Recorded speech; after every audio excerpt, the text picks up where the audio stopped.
Hey, hey, happy Thursday from your resident physical media fat dude. What's going on? I don't know where that came from. I'm just sort of already in the mood tonight. It seems like there are a lot of things to talk about tonight. Some good, some bad, some controversial for sure. We're gonna get into those all tonight, of course.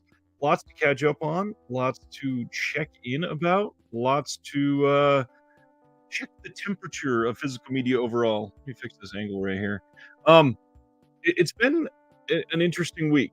There's a lot of speculation happening right now, and I'm glad we got some answers on a couple of those things this week. But I mean, lots going on. That's the biggest thing. Physical media is still just rolling right along as they always do.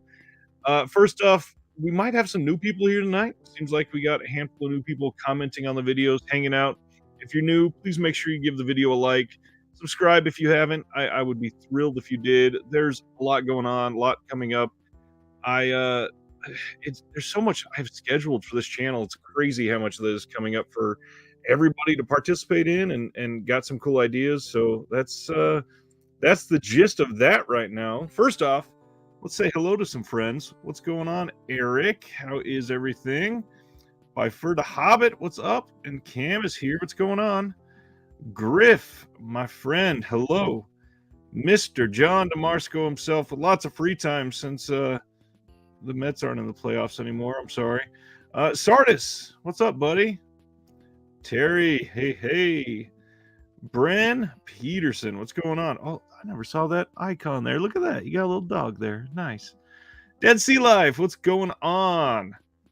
Any Amazon video pickups? I picked up Once Upon a Time of Hollywood. I don't think I did. In fact, I know I didn't. I normally don't for a lot of these sales. I try to stick to our boutique retailers as much as I can. Once Upon a Time in Hollywood is incredible. I love the movie, and thankfully I've already got that 4K. There were a couple deals that almost enticed me yesterday, but I'm kind of broke. I gotta be honest. I mean, the fact that there's so many sales happening, the fact that we are overblown by incredible releases right now, that it's hard to, first of all, it's hard to keep up, obviously, but it's hard to justify some of these double dips, triple dips, and it's hard to really try to maintain coming in with the ability of what we can watch primarily. So I'm trying to do my best to not buy a lot of the stuff from Amazon that I know I care less about. So just trying to be honest with myself, because for a long time I wasn't. I tried to just buy it all for the most part. But yeah, do a little better on that front. What's going on, Nicholas? Winter is coming, and I can't freaking wait. I'm so tired of the heat. It feels really nice here this week, thankfully. What's going on, Sister Agatha? And Brian is sitting in an airport parking lot waiting to pick up friends. Nice. That's always nice. Tons of sales. New releases. Black Friday is closer than I'm ready for. Absolutely. Got that right around the corner. By Fur's waiting on Black Friday, too. Dustin is here live with us. What's going on, Dustin? And Sean, my friend Sean. Hello. John, just finished the Sean Baker interview. Bravo. Had no idea he was so well versed. Thanks, John. I appreciate that. We're going to talk about that one a little while tonight. All right. Announcements for the week. There's so much coming. I thought it was going to be a really slow week, so I kind of passed on having a guest for this week. And I got to be honest, I wish I didn't.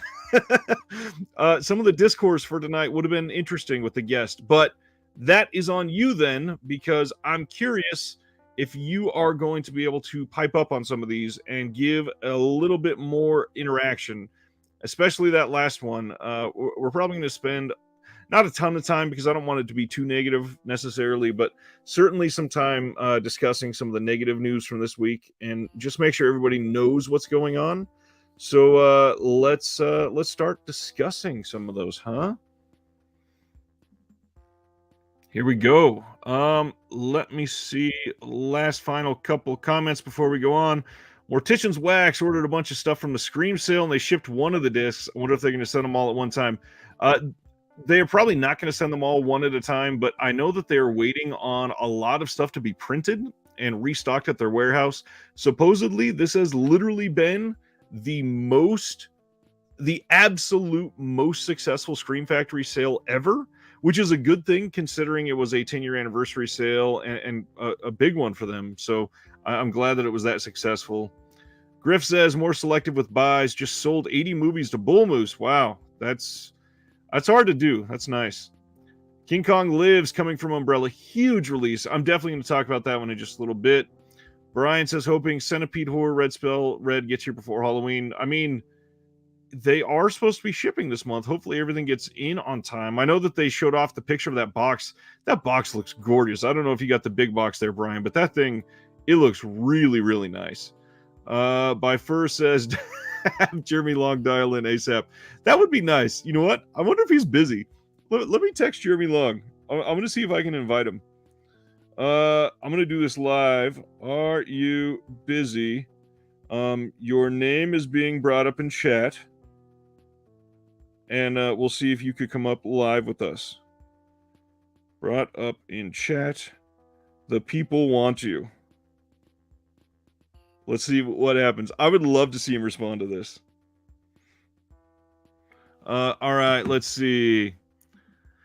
Brent, I see the offer is coming by Paramount in a few months. Great Godfather series. There are, and then on top of that, I usually save these just for the patrons, but I gotta say, I had been iffy on these, and I'm really glad I did this.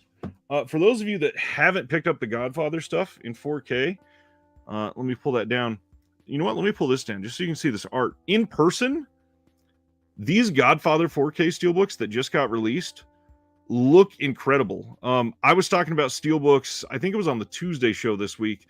Yeah, because Flip was on there with me, and I was talking about how I have displays. I have shelves all around here, and there are no excuses for me to not show these with this art style. Like, this is a really gorgeous way to have the entire collection of the Godfather 4K films right next to each other. Beautiful, same art style, at least. Oh, there's Jeremy. Let me see. He says, I can jump in for a few minutes. Sure. All right, let me get some headphones in. This was not the plan. I'm going to send the invite, and then we will discuss some of the bigger things since Jeremy will be on. Let me see. He is still working, but can take a little break. All right, let me make sure my audio is working before I invite him. Wow, I don't think I've ever done this live on air. Get a brand new guest in. Hey, I can hear already, so I know it's working. All right, let me send him the invite. I'm gonna send it over Facebook. And this is not exciting for a video medium. I'm sorry. But everybody wants Jeremy. Let's do it. All right. Hilton. That is one of the first things that I'm going to talk about with Jeremy Long, for sure. Dave says, was it my imagination or did Scream have a lot of out-of-stock blues available? They did. And then on top of the out-of-stock stuff, there was stuff that was out of print for a long time that came back, like Carrie. So Carrie was out of print for the longest time, and then suddenly it came back in stock for the sale, and then a lot of people ordered it because it was brand new to their site again after a long time not being there. And then suddenly they announced it for 4K the following Monday, and I think that pissed a lot of people off because they just bought the Blu-ray. And of course, they didn't announce anything before the sale went live. So that was a little bit shady, I think, possibly. But yeah, Scream Factory, they do exactly what Mortician's Wax said here. They tend to find stuff in the warehouse a lot. And I think it's because they have so few people working for them, especially after a sale like this. You would think that they would be able to get some of these out more if they had a bigger staff. And even though Shout Factory comes off as this big company, they're really not that big. They really have a lot less people than you think working for them. All right, I am going to start sharing, and then when Jeremy comes on, we will get him in here, and we'll talk for a few at least. Sent through Facebook. All right. I will see when he can join, and then we will go on it. This is a reconnected behind the scenes. Absolutely. All right. Let's get into this one. Cohen Media. We got a lot of Cohen announcements recently. This one is a double feature coming on December 13th, and these are two films directed by Raphael D. Silver.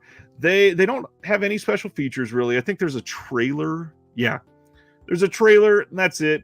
These are On the Yard from 1978 with John Hurd. Amazing. And then A Walk on the Moon, and that one is from 1987. That one's got Evangelina Martinez, Kevin Anderson, Terry Kinney. Again, I will ring the bell for Cohen Media at any point because they do not get enough love. They usually have pretty good scans. I don't think they do most of them themselves, but they tend to make pretty good choices. But beyond that, the films they get are ones that I tend to really enjoy. So if you've not checked out Cohen Media, go into their backlog, and now is the perfect time to do that because they are a partner label of Kino Lorber, and there are actually quite a bit of the Cohen Media titles on sale in this current, I don't remember what they're calling it, but the Kino Lorber October, Halloween, Shocktober, whatever sale that they have going on with 850 plus titles. There's quite a few. So this is a really good time to dip your toe in if you have not yet. Sulako, what's going on? I feel like I haven't seen your name around in a long time. It's good to see you back. Next one up, Indicator is hosting a sale that is live right now that they are calling their biggest and longest running sale ever. This is on until this coming Sunday. This coming Sunday is the end of the sale, and there's a lot to point out about this sale. So a lot of people looked at this and went, you know what, I'm in the US, it's not worth it, the shipping prices are crazy. I want to throw out a couple things. So first of all, today the British pound is actually pretty weak against the dollar, so this is a really good day to purchase.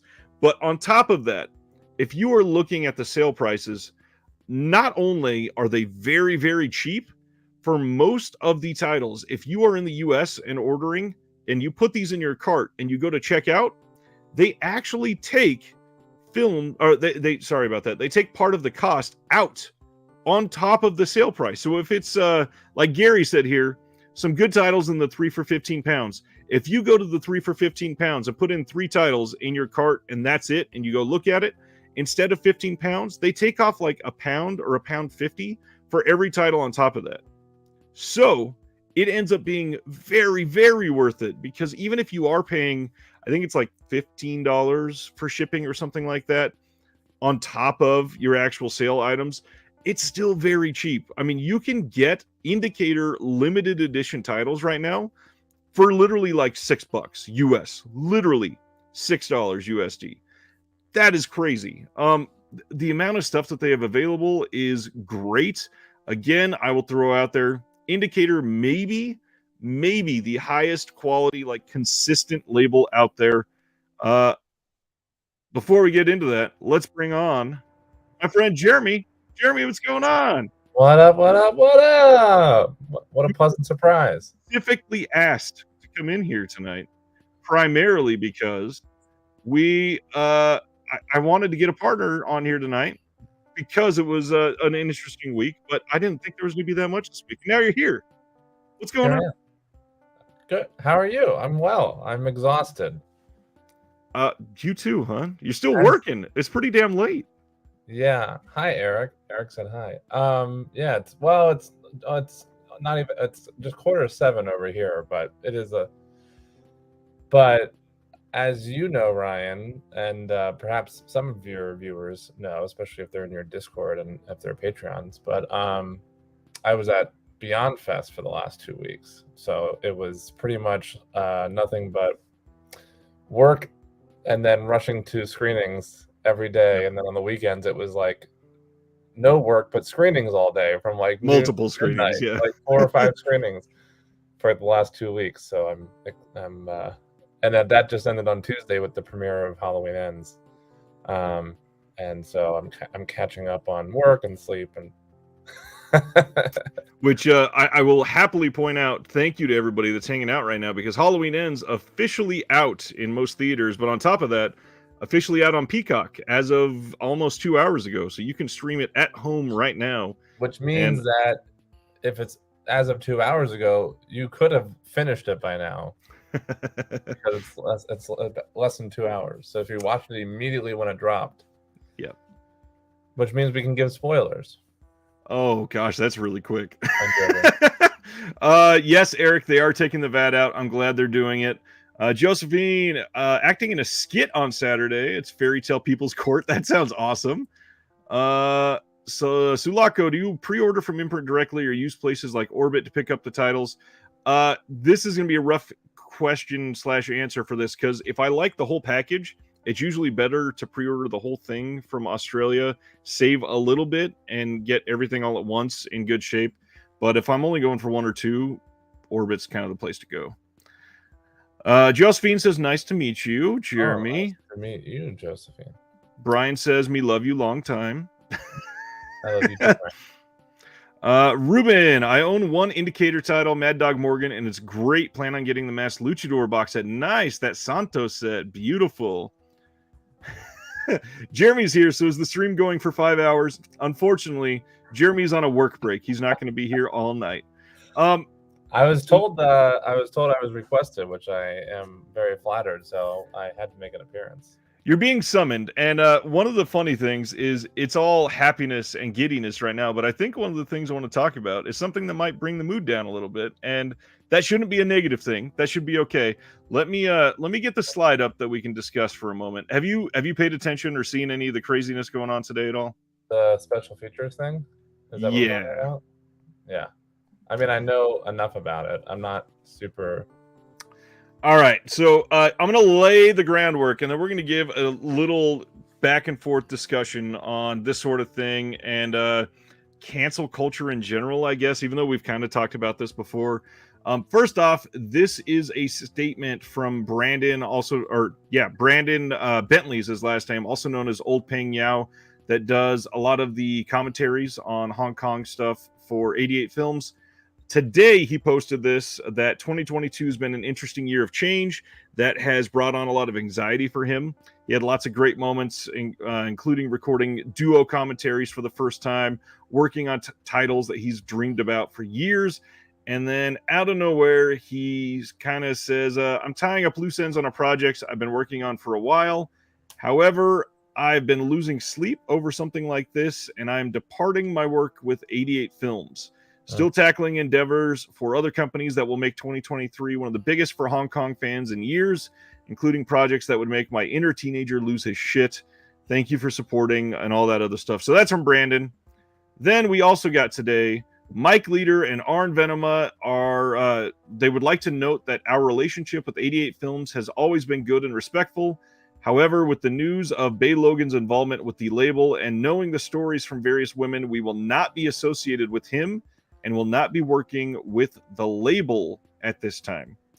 We're going to go into Bay Logan and who that is and what the accusations are in just a moment. But then the third one, because I'm not up to speed on it, so got it. The third one, there was rumors with the Hong Kong titles that Vinegar Syndrome have been putting out. They have been supposedly, somebody posted a rumor on the Blu-ray.com forums.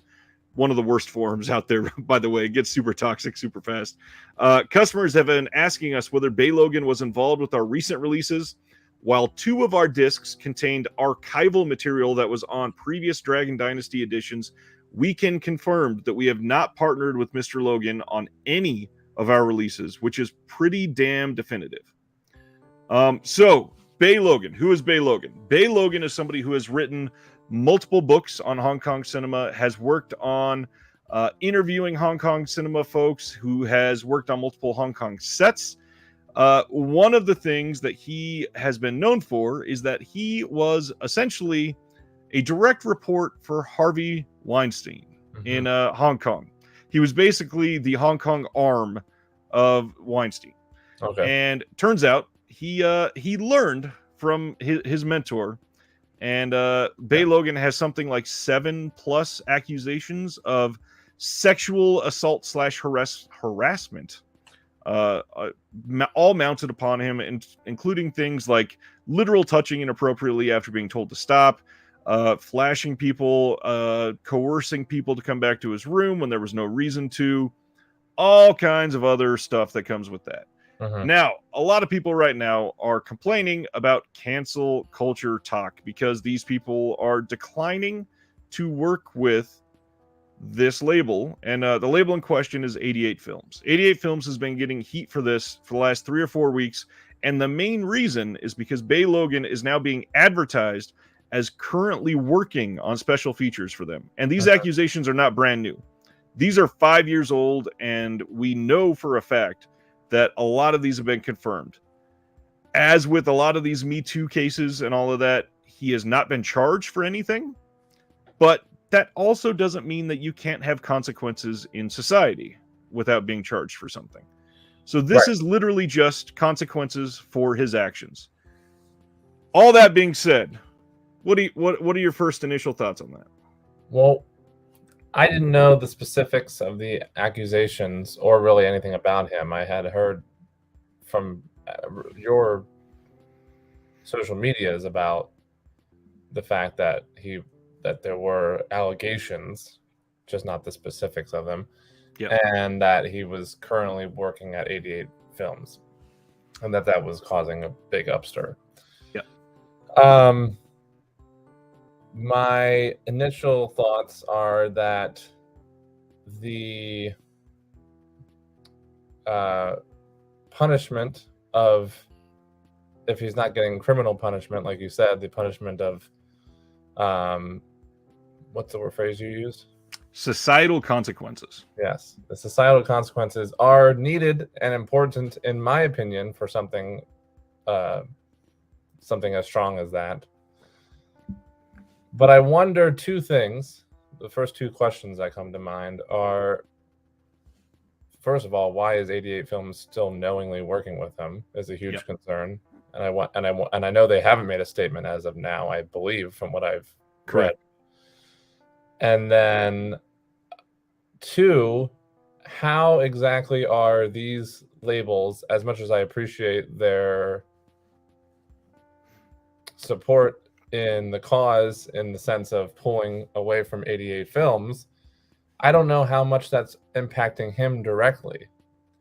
As terms of like societal punishment, I don't like how badly is, if he's working, Bay, that's his name? Yeah, Bay Logan. First name Bay, last name Logan. If he's working at 88 Films, then he's working currently and getting a paycheck.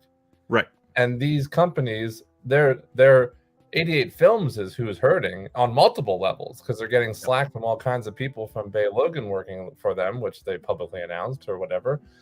And other companies are pulling and away from them and not working with them anymore. But this is not, to my knowledge, I'm not 100% sure, impacting Bay in particular if he's still working at 88 Films. So he's not getting much of the slack except for hate on the internet, which is a given. And he was already getting. Yeah.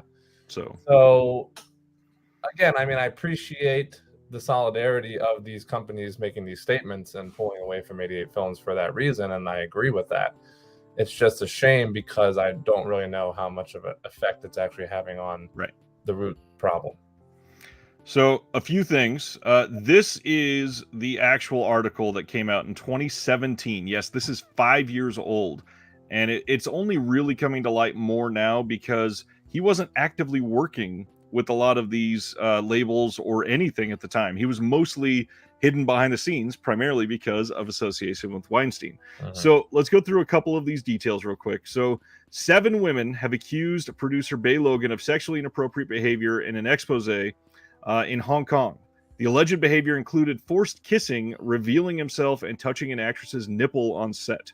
In a statement, notice this exact statement: he had made mistakes for which he cannot forgive himself, which means he's actively admitting he's done something wrong here. The next thing, I have had a too carefree attitude towards physical encounters with women. I have made inappropriate comments lightheartedly or after a few drinks. I now see I was wrong and I've made mistakes for which I can't forgive myself and must live with them. After that, which, okay, it sounds like you're admitting to something, he says, I was remorseful of my past behavior, but many of the accusations now made against me are either untrue or taken out of context, which that Also, it's a completely backhanded erases what he apology. just said. Yeah. It's like, Um, I have made mistakes, but not these ones. yeah. Sorry, had to delete this comment from a spam comment. Okay. Going on, there's a couple other things here that are important. I categorically deny any criminal wrongdoing. I've never forced myself on a woman. Lots of things wrong with that. We have seen through all of the Me Too movement that there is a lot of pressure that people feel. And when he had power associated with Weinstein, this is kind of a big deal. And when you look at something like what Sean said here, Logan apparently told a woman that having sex with Weinstein would boost her career. I mean, he was that's disgusting. a cog in the Weinstein machine. If he's working for him, I mean, it's already very well known that several people knew of Weinstein's activities. Yep. And kept silent about it. Many high up people, many people who still haven't admitted to it, and will never find out with 100% certainty. But yeah, I mean, if he's working that closely, then he's throwing him, throwing him a bone all the time, I'm sure, as well as doing his own stuff on the side, evidently. So after this came out, Logan said he would now take a step back and take time to reflect on his behavior and the values which he should uphold. Now, this was 5 years ago that he announced that. So, yes, it is quite possible that he is suddenly this reformed human being and everything is perfect. However, I'm of the mindset, and this isn't necessarily cancel culture related. If you've already proven to be a piece of shit in a certain industry, it is very weird to try to make a comeback in that exact same industry, personally. I don't really think it's canceling somebody.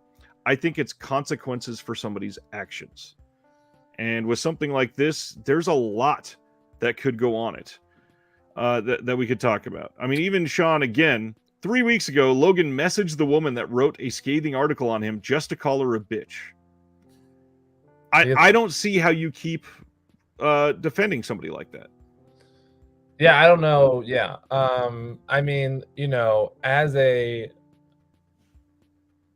first of all, I agree with you in the sense that there's a possibility he could be a reformed person in the last 5 years or whatever, and be very remorseful.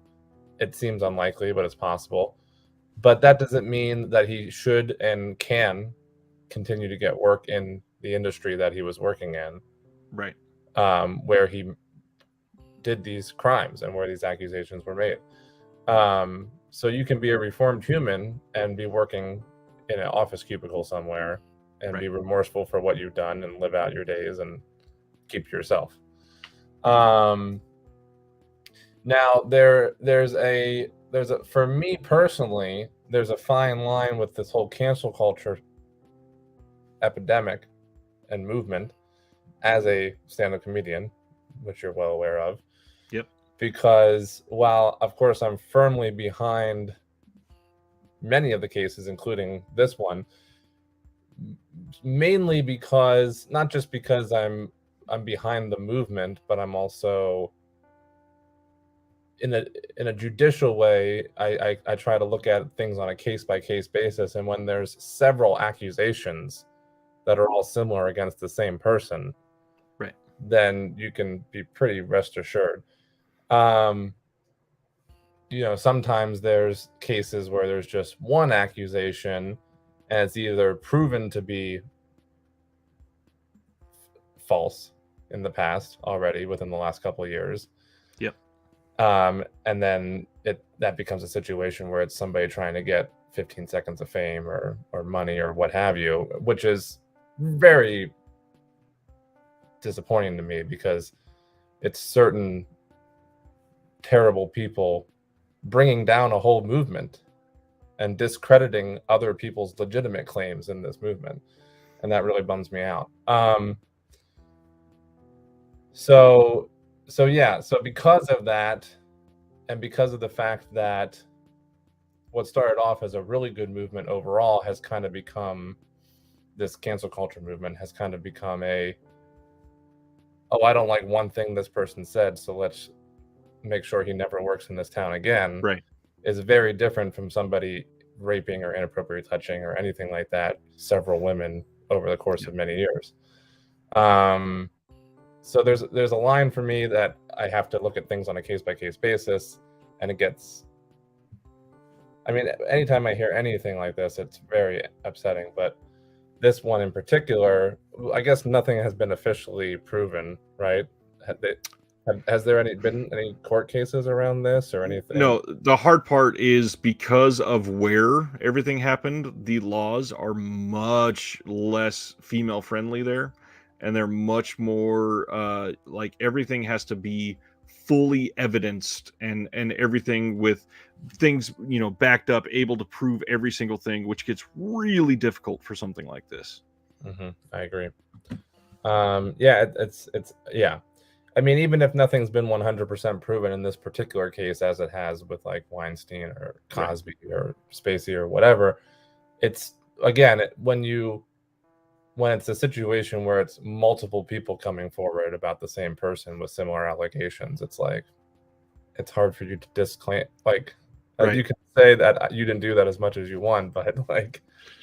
Well, and there are a couple other things with the situation too. So when we say this situation hasn't been confirmed or proven, one of the things that I think that a lot of people that try to provide discourse on this need to stray away from a little bit is court is not the only way to prove something. Court is a way to criminally prove something. And unfortunately, there's a lot that you can use to prove that doesn't have to happen in court, because in all reality, court is a barrier that a lot of people can't step into. There's costs. Not to mention that it doesn't always work in the justice's favor. I mean, exactly. The legal system, more often than not, actually tends to kind of fail. Yeah, there are costs associated with it, and a lot of these people may feel desperate, so they feel like they can't do it. A lot of these people already felt pressured in these situations, and if they're trying to remain in an industry, they might feel more pressure to keep their mouth shut. But like you said, when you have 7 people lining up to say, yeah, this absolutely happened, but then on top of that, his statements doesn't say I didn't do it until he starts saying, wait, nothing criminally happened. He just said I made mistakes, which, come on. And then the second part of that, when he's still willing to message people privately just to call them a bitch years later. Yeah, it's proving his character. Well, it's proving his character, and it's like, okay, you may be, first of all, you're not remorseful for your actions. You're upset that you got caught and you're being called out. Right. You're trying to save your ass is what it's like. Just be honest, people. I would totally, I guess respect isn't the right word, because I would never respect somebody who's done stuff like that, like what he's being accused of. But I don't know what other word I could use, but I would much appreciate if somebody was just like, yeah, I fucked up. Everything they're saying is true. Like, haven't we reached a point? I mean, this has been going on for years now, and it seems like every time one of these allegations happen, again, whether it's many people coming forward or just one person, and et cetera, whatever the allegation happens to be, it's every time it's the same. It's this whole like dancing around the topic in their apology or their statement that they're being forced to make by their manager. Right. And like, it's like just once, if somebody was just like, oh yeah, I absolutely did that, and it was really wrong of me, and I'm going to spend some time, you know what I mean? It's like, I would be like, okay, wow, okay, that says something about their character too, right? Rather than 5 years later, they're calling up a reporter to bitch them out over an article. But then there are a few things that I wanted to throw in here at the end. So, for example, Ruben says, I own a bunch of Dragon Dynasty DVDs with his commentaries on it. That doesn't make you a bad person. And a lot of people that hear something like this, they go, oh God, immediately, like, I want to get rid of all my Kevin Spacey films. Yeah. Honestly, Spacey, sadly, is an incredible actor. A lot of the performances he turned in are amazing. And just because he's a terrible, shitty person, that doesn't take away from the performances necessarily. But I say that all the time to people, because people say that a lot about Woody Allen. Oh, I won't watch another Woody Allen movie. Same thing with Kevin Spacey, Bill Cosby, or even Weinstein. I won't watch another Weinstein film, which is a large amount of films that you're now blocking out. And the big thing for me is like not only what you said, like, oh, Kevin Spacey is a damn good actor despite everything, unfortunately. But so many other people worked on those films. The amount of people that worked on a Woody Allen film, the amount of people that worked on any film that Kevin Spacey was in, is incredible. And so you're discrediting everybody's work, hundreds of people's work, because of one person's actions. And I know the debate of private life versus professional life gets a lot of slack sometimes, because I've talked to it about it with many people. Like, oh, you can separate somebody's career with what they did in their private life. You can disagree with somebody's actions of something they did, and condemn that and be very much against that, but still enjoy their art. Correct. And it's a tough conversation to have with some people, because like Woody Allen is an amazing comic. As a stand-up comedian, I studied him immensely when I was especially when I was first starting, but even still.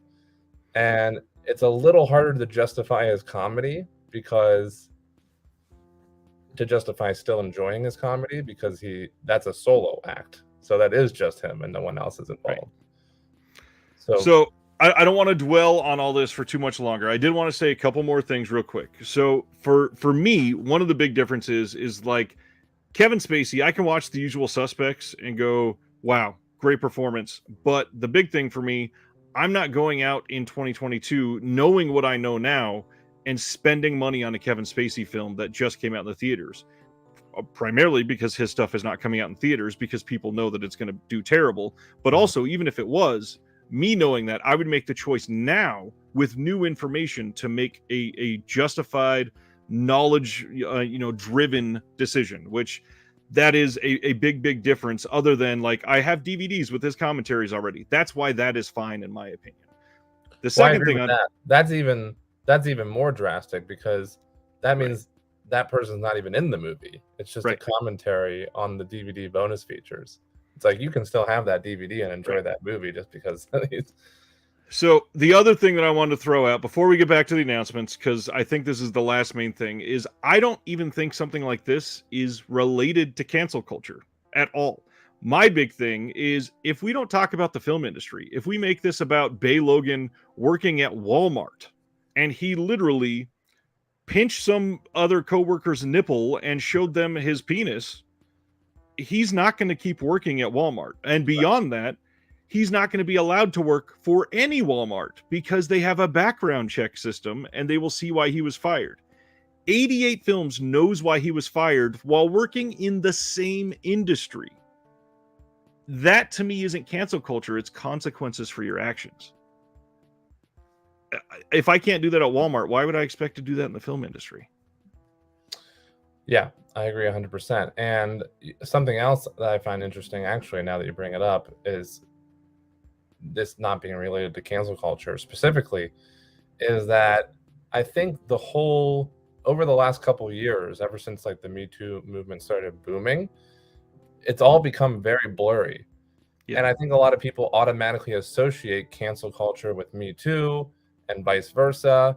And they're calling it several different things. It has multiple different titles, when really, so like cancel culture is in some cases different than the Me Too movement, and vice versa. And it seems like people are just kind of combining it all together, and then it gets confusing for everybody, and then people are using the wrong terms, and then everybody's trying to cancel everybody left and right, and that's when it gets out of hand. And I feel like it has gotten out of hand in a lot of cases. And I agree. Despite getting out of hand in many cases over the last couple of years, in many ways, unfortunately, when it comes to something like this specific case, that's when it kind of, for me, re-hones in and is much more black and white. Amongst all the millions of confusing cases, it's like, well, this one is very, very cut and dry. Right. And the only thing that you could relate to cancel culture about this, in my opinion, is the amount of people right now on like physical media Twitter who are calling for people to never buy anything from 88 Films again. That is cancel culture. 100% agreed. Yeah. But if 88 Films wanted to get ahead of that and say, hey, we're not going to associate with this person ever again, that would stop it in its tracks. And everybody would be like, okay, 88 Films is fine again. They made the right moral choice. Right. I'm fine doing that. And the fact that they haven't done that is shocking to me. Yeah, and it's been going for weeks. And you know what else? Real quick, one last thing in regards to that is there's a huge difference between supporting Bay, not really supporting him, but supporting him by having a DVD, owning a Blu-ray with his commentary on, or something like that, like somebody mentioned in the comments, versus employing him currently, like 88 knowingly employing him. That's where the line is drawn. You can still own a Blu-ray, but you shouldn't be actively supporting a man like that. Right. The last thing, and then I move on. We got this comment. Never thought I was going to hear about the most boring subject on planet Earth. Me too on your channel. Have you gone through the news? Well, first of all, yes, I've gone through the news because it's important and it affects a lot of people's lives. The second thing, I don't think personally, if somebody that had been victimized by any of these situations was watching this, they would call it the most boring thing on planet Earth. They would call it one of the most traumatizing things on planet Earth. And on this channel, I care about people and humans and the lives behind these things that we love, first and foremost. So if you don't like that, I'm sorry. That's going to come into play. It hasn't been talked about a ton on this channel because it's not something that affects day-to-day life. But when it is affecting physical media as news this week, it's going to get brought up. It would be irresponsible of me to not comment on it. I agree. I think it's an important thing to talk about. It's a very important topic, period. But obviously, it's not something you often talk about in your channel. But in this particular case, like you said, it's directly related to the topic of your channel, which is physical media releases. Yep. So why would we not be talking about it? It seems like this person maybe shouldn't be on this channel. Yeah, if you don't like that, I mean, I'd love to have you here, but yeah, if you're not a fan of that, by all means, that will be brought up again, I'm sure. I'd like to thank Josephine for complimenting me on great insight, and I'd like to say real quick to Chester that Louis C.K. is not trying to make a comeback. He's made a comeback. I think he's made and released an entire movie.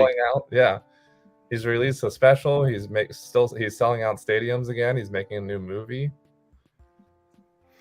And Mortician's Wax, it will not prevent labels from releasing more Hong Kong films. That people are rabid for them now. We can do this and release them without Bay Logan, period. All right, Jeremy, being respectful of your time, I want you to talk about one more person before you go. How about this physical media release of the Patton Oswalt film, I Love My Dad, from this year? Yeah, I love that. Getting a Blu-ray release. That is freaking awesome. And it's coming from Magnolia. Makes sense that Magnolia would release that. Did you see this one? Yeah, I did see it, and I really, really liked it. I love Patton Oswalt. I think he's great. I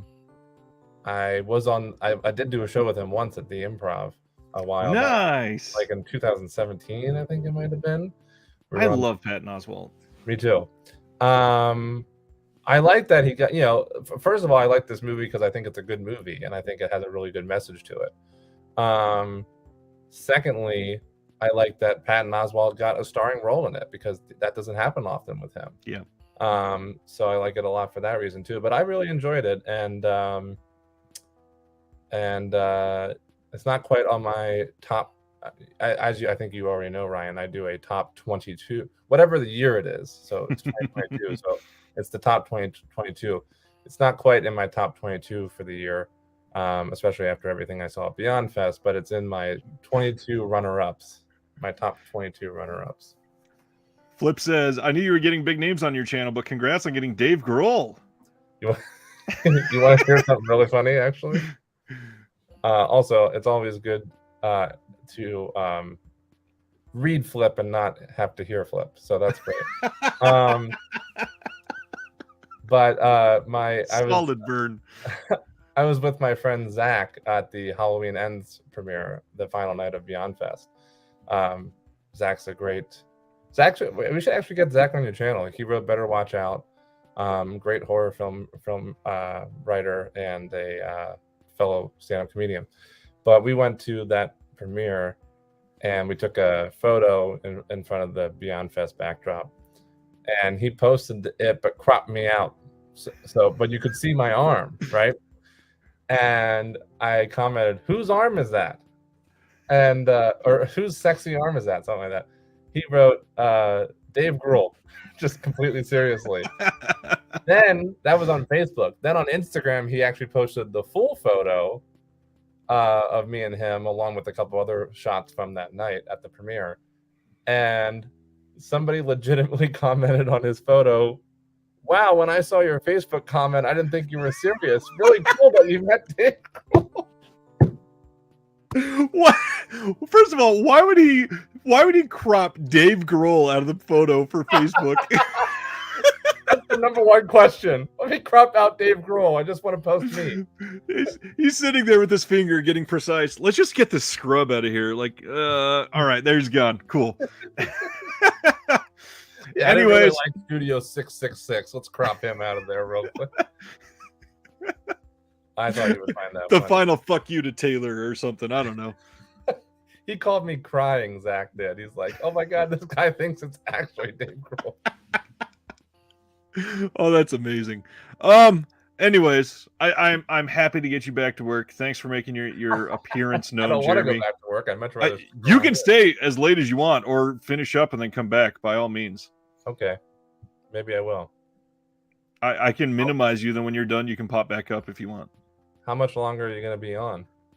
We've gone through like 4 announcements out of like 35, so at great. least another hour plus. Oh, okay. Oh yeah. Maybe I'll pop back in then. Cool. I'll be here. All right. Bye. Talk everybody. soon. Awesome. All right. So I love my dad, Patton Oswalt. I can't wait for this one. This comes out fairly soon, November 8th. Coming from Magnolia, you can pre-order it now. I got the link there for Amazon if you want. Supposedly this is amazing. Got a bunch of people commenting in the chat that it's good. And yeah, can't wait to see this one. I love Patton Oswalt. All right, this is kind of like the big title that was announced this week. Not just this one, but this with the next one. So we've not talked about Curzon film in quite some time. This got a release coming in the UK. This is coming on at some point in December. They didn't actually announce a very specific date, which is a little odd. Wings of Desire from Wim Wenders is getting a 4K release.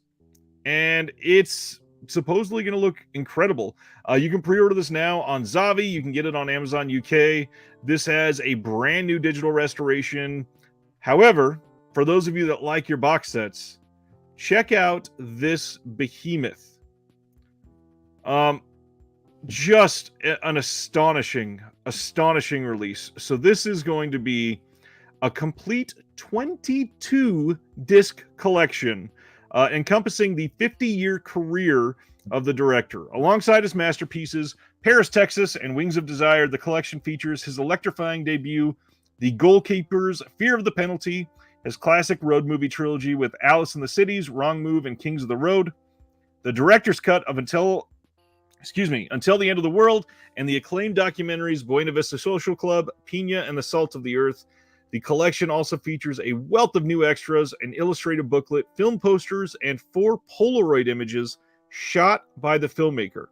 Now, the hard part here, if you are a 4K UHD stan super fan, which I got to be honest, I kind of am. I love the way a good 4K looks on my TV and my setup. I appreciate that a lot. This set, Wings of Desire, is not going to be in 4K. It's only going to be in Blu-ray. Sardis says, how much is that? It is pricey. So if you go to order it right now from Amazon UK, which first of all, don't do that. It is hilarious because if you go in the US right now to order this, the price itself isn't like outlandish. It's like $260-ish after you convert from British pounds. However, shipping for this one, let me see if it's still listed, because when I first looked at this, I don't have the link up there. Dang it. When I first looked at the actual link of the entire box set, The entire thing, shipping was going to be like $2,500, which is insanity. Obviously, something wrong there, and they would fix it later. But I wouldn't be surprised if somebody like Orbit got this in eventually. Grindhouse Video may get this. Diabolic may get it. So I would hold out for this potentially. Obviously, like I said, will not have the 4K disc for Wings of Desire, but it will still be in there. This is possibly an indication of what could be coming. I could totally see a box set from Criterion coming on this. I would be curious, like Terry says. I wonder if Criterion could one-up them with a 4K box set. I don't think all the titles would be in 4K, but if they got Wings of Desire and Paris, Texas, and 2 or 3 more, I could see them doing a 4K box set of like 4 or 5 films. That would not be surprising at all. Release that, sell it for like $80, $100, something like that, on sale, of course, because they want to charge $160 full retail. But yeah, this looks great. And check out some of these other pictures with this. So it comes in this really nice box set. And unfortunately, it is the pocket style disc holder, which I get. It's not my favorite, but I get it. The texture on this box is interesting. It's got the actual like almost denim like hardcover, which fascinating. This looks great. Jeremy just texted me to say he must own this. This is going to be a wonderful release for sure. This has new 4K digital restorations of a bunch of the films, and then a new 2K restoration of Paris, Texas, and Alice in the Cities. Knowing these details, I would bet Criterion would not be doing a 4K of Paris, Texas anytime soon, because I don't see them paying for a brand new restoration on Paris, Texas, unfortunately. But yeah, this looks pretty damn great.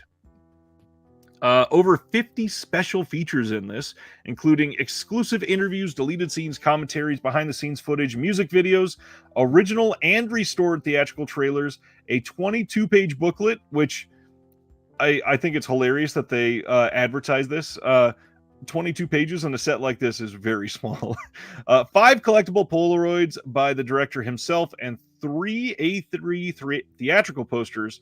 But one of the cool things, new masterclasses and interviews with the director filmed in London in the summer of 2022. 7 short films also. There's just so much in this. And like I said, I believe, 22 discs in this. Just an astonishing release. This looks fantastic. Let's see. Video Manon and Stan are talking about the 4K of Lost Highway. Supposedly it looks remarkable. I have not got it in yet or anything, but I've heard that it's amazing from the people I trust. This one is cool. I think we all kind of knew this was coming, but I'm glad that we know now that it's coming. November 22nd, we are getting Pennywise, the story of it, the documentary that has been sort of making the rounds this year. Now, the rough part, this is coming from Screambox TV, which is associated with Bloody Disgusting. They're sort of like making a thing of Screambox, and Screambox is not great. It is a streaming channel mostly for horror that you do have to pay for, and it is not a great channel. I've tried browsing through it just to take a look. Unfortunately, not up to what I would say something should have quality-wise in 2022, but we'll see. This is also going to be associated with Terrifier 2. That's where the streaming release of Terrifier will be, but we'll be talking about Terrifier in just a little while. This documentary boasts a wealth of archival material and never-before-seen footage, and it's the first collector's edition Blu-ray release from the Screambox collection. So if you want to get in on the ground floor of something, this is when to do it. There's going to be extended interviews, a narrative short featuring cast from the original miniseries. There's going to be some extras with the cast from the original miniseries, and then some short interviews with the miniseries extras and additional crew. Lots of additional extended commentary. This looks like a pretty fun release overall, and one that I'm excited to see because I love the original miniseries. Next up, Umbrella in Australia is hosting a buy one, get one horror Halloween sale. And yeah, that is accurate. Buy one, get one free on select horror titles. That ends on October 31st. They will exclude collector's editions and new releases. If you click on the link in this post here, they go through the entire sale of what they're offering. Unfortunately, with Umbrella, it seems like a lot of stuff that they would have on sale is just randomly out of stock, which seems to be what happens with these, unfortunately. Griff says, I was at a convention a couple weeks ago, talked to one of the dock makers. He said Screambox was the main holdup with getting the blue out there. That is frustrating. Yeah, I could totally see that happening. Especially when they're 100% focused on streaming, which we'll talk about some streaming rants in a little while for sure. One of my videos this week, I posted up a video with Nathaniel Thompson from Mondo Digital. I was going to wait and actually release that this week because Nathaniel is releasing his new book here that you can see in the top right corner of this picture, Fright Fest Guide to Vampire Films. Unfortunately, somebody that we discuss in the video suddenly passed away last week, and that is Sergio Mims. You can see him in the picture in the middle of this thumbnail here. I think it's a really fun conversation. It's a long one, but it's really worth it because Nathaniel's been involved with commentaries with basically every company. He worked at Image for a full decade. He does reviews for pretty much every label still nowadays. And then on top of that, he's even working like with Shudder on their current series. He was in the Eli Roth History of Horror Part 3. He was in this 101 Scariest Moments in Film that's currently airing. He's basically everywhere, and I think he is an incredibly knowledgeable person, and it's a video that I think a lot of people will get a lot out of. It's long, but it's worth it, especially if you are sort of on the geeky side with this label talk, because we really go there with a lot of it. We are getting a pretty exciting film from Discotek. Discotek on December 27th is releasing Female Yakuza Tale. This is available to pre-order right now from Right Stuff, and it's cheap there. It's like $16. If you're going to be getting something else, absolutely throw it in there. For $16, you can't go wrong. This will likely hold steady at like 25-ish. Everywhere else, once it goes to Orbit or Diabolic or Amazon, it usually these type of titles will stay around 25 and pretty much never go on sale. So if you're looking to get this on the cheap, Right Stuff is the way to go right now. $16. Region A disc, one that has not been available on Blu-ray in the US ever, I don't think. But on top of that, the DVD's been hard to find. So hopefully this is an indication of more like this to come from Discotek. And it seems like they're working more and more to sort of break out into these. So I hope we see some more. But speaking of Discotek, they're also putting out the original English language first series of Digimon Adventures. This is not for me, but I know that a lot of people are into this, and I wanted to share. This is one that a lot of people watched as a kid. You can pre-order this now. This will be available everywhere, again, on December 27th. Sales. Oh my gosh. We have so many sales this week. I know we talk about films a lot on here, but there are not a ton of films available through this site. It's a lot of music, but I thought you should still know La La Land Records is hosting a 20% off sale, and everything is 20% off, including brand new releases. They are applying the discount at checkout. It does not include the purchase of gift certificates, of course. This is going on through October 25th. These are the guys that did the Roger Corman documentary. So they do have at least one Blu-ray that you can get. And I do think they have like 2 or 3. They don't have a ton. But the music that they have on here is incredible. And you're probably not going to find these for better prices ever. If you've been wanting to stock up on some of these, it is time. It is their 20th anniversary, and they do some really great work in the music scene, and I just hope more people are checking it out, because I guarantee if you go on here, you'll find some soundtracks that you want physically. Oh boy. So coming soon on 4K from MVD Rewind, we are getting The Return of Swamp Thing from 1989. But the big thing, this is coming on 4K. Now, this is, when I posted this, we did not have a release date on this, but what's odd, a pre-order showed up on Amazon tonight. and it is showing as under Lightyear Entertainment and not MVD. So I'm not sure exactly what's going on there, but it is supposed to come out on 4K. Looks like it'll be in February of 2023. And this one is one that I, again, would be very cautious about. We are, we're in the realm of 4K where companies like Dark Force, Full Moon, and now MVD Rewind are coming out with a lot of the more obscure titles in 4K. The Return of Swamp Thing. Obviously, I imagine most people would be happier if we got the original Swamp Thing in 4K first, at least.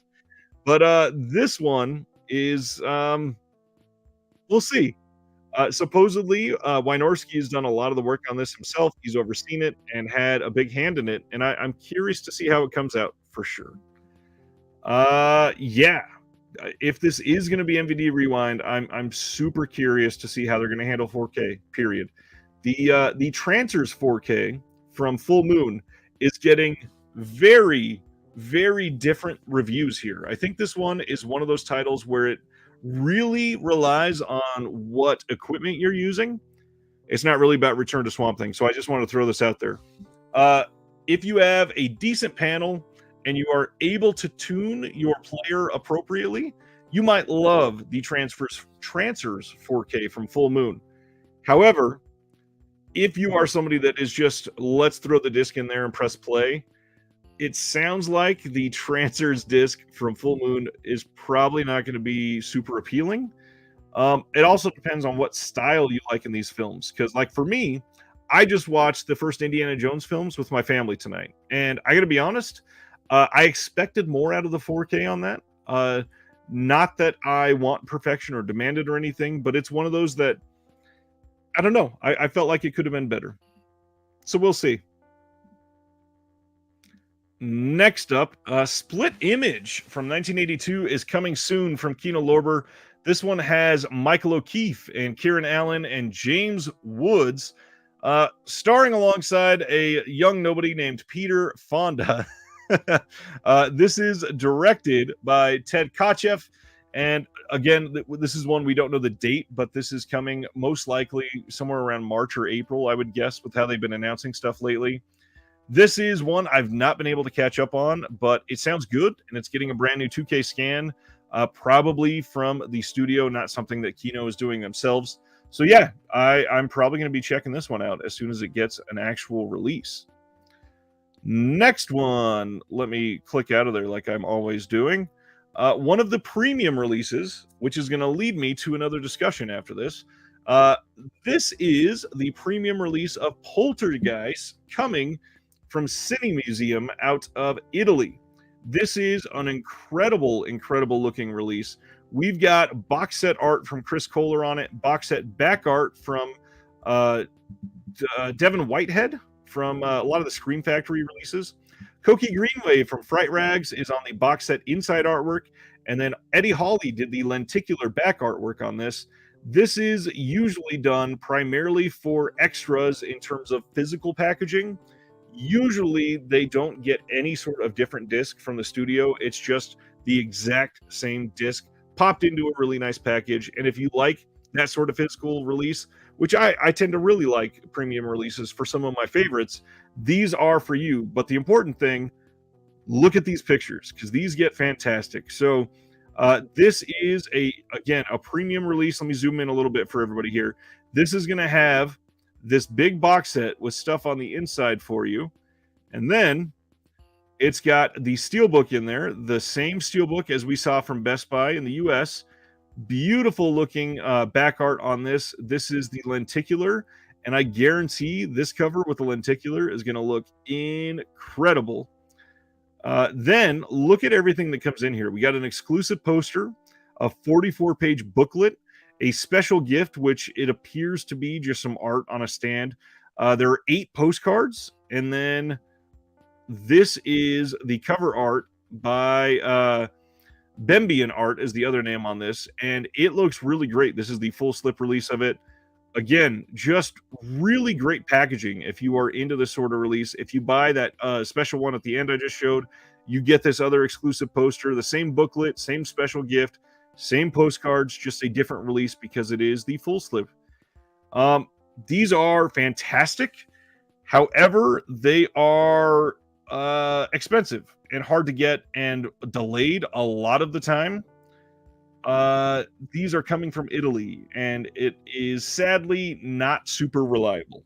So we got some questions on this one. Video Manon says, Cine Museum I don't order from. They have not a good reputation amongst the collector friends in Europe. I understand why. First of all, I completely get it. I have one release from them, and I like it, but the only reason I have it is because I bought it secondhand.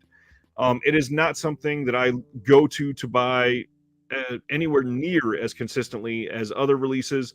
However, if it's for a movie I love, they're pretty damn high up in like the highest quality physical packaging, in my opinion, for some of these films.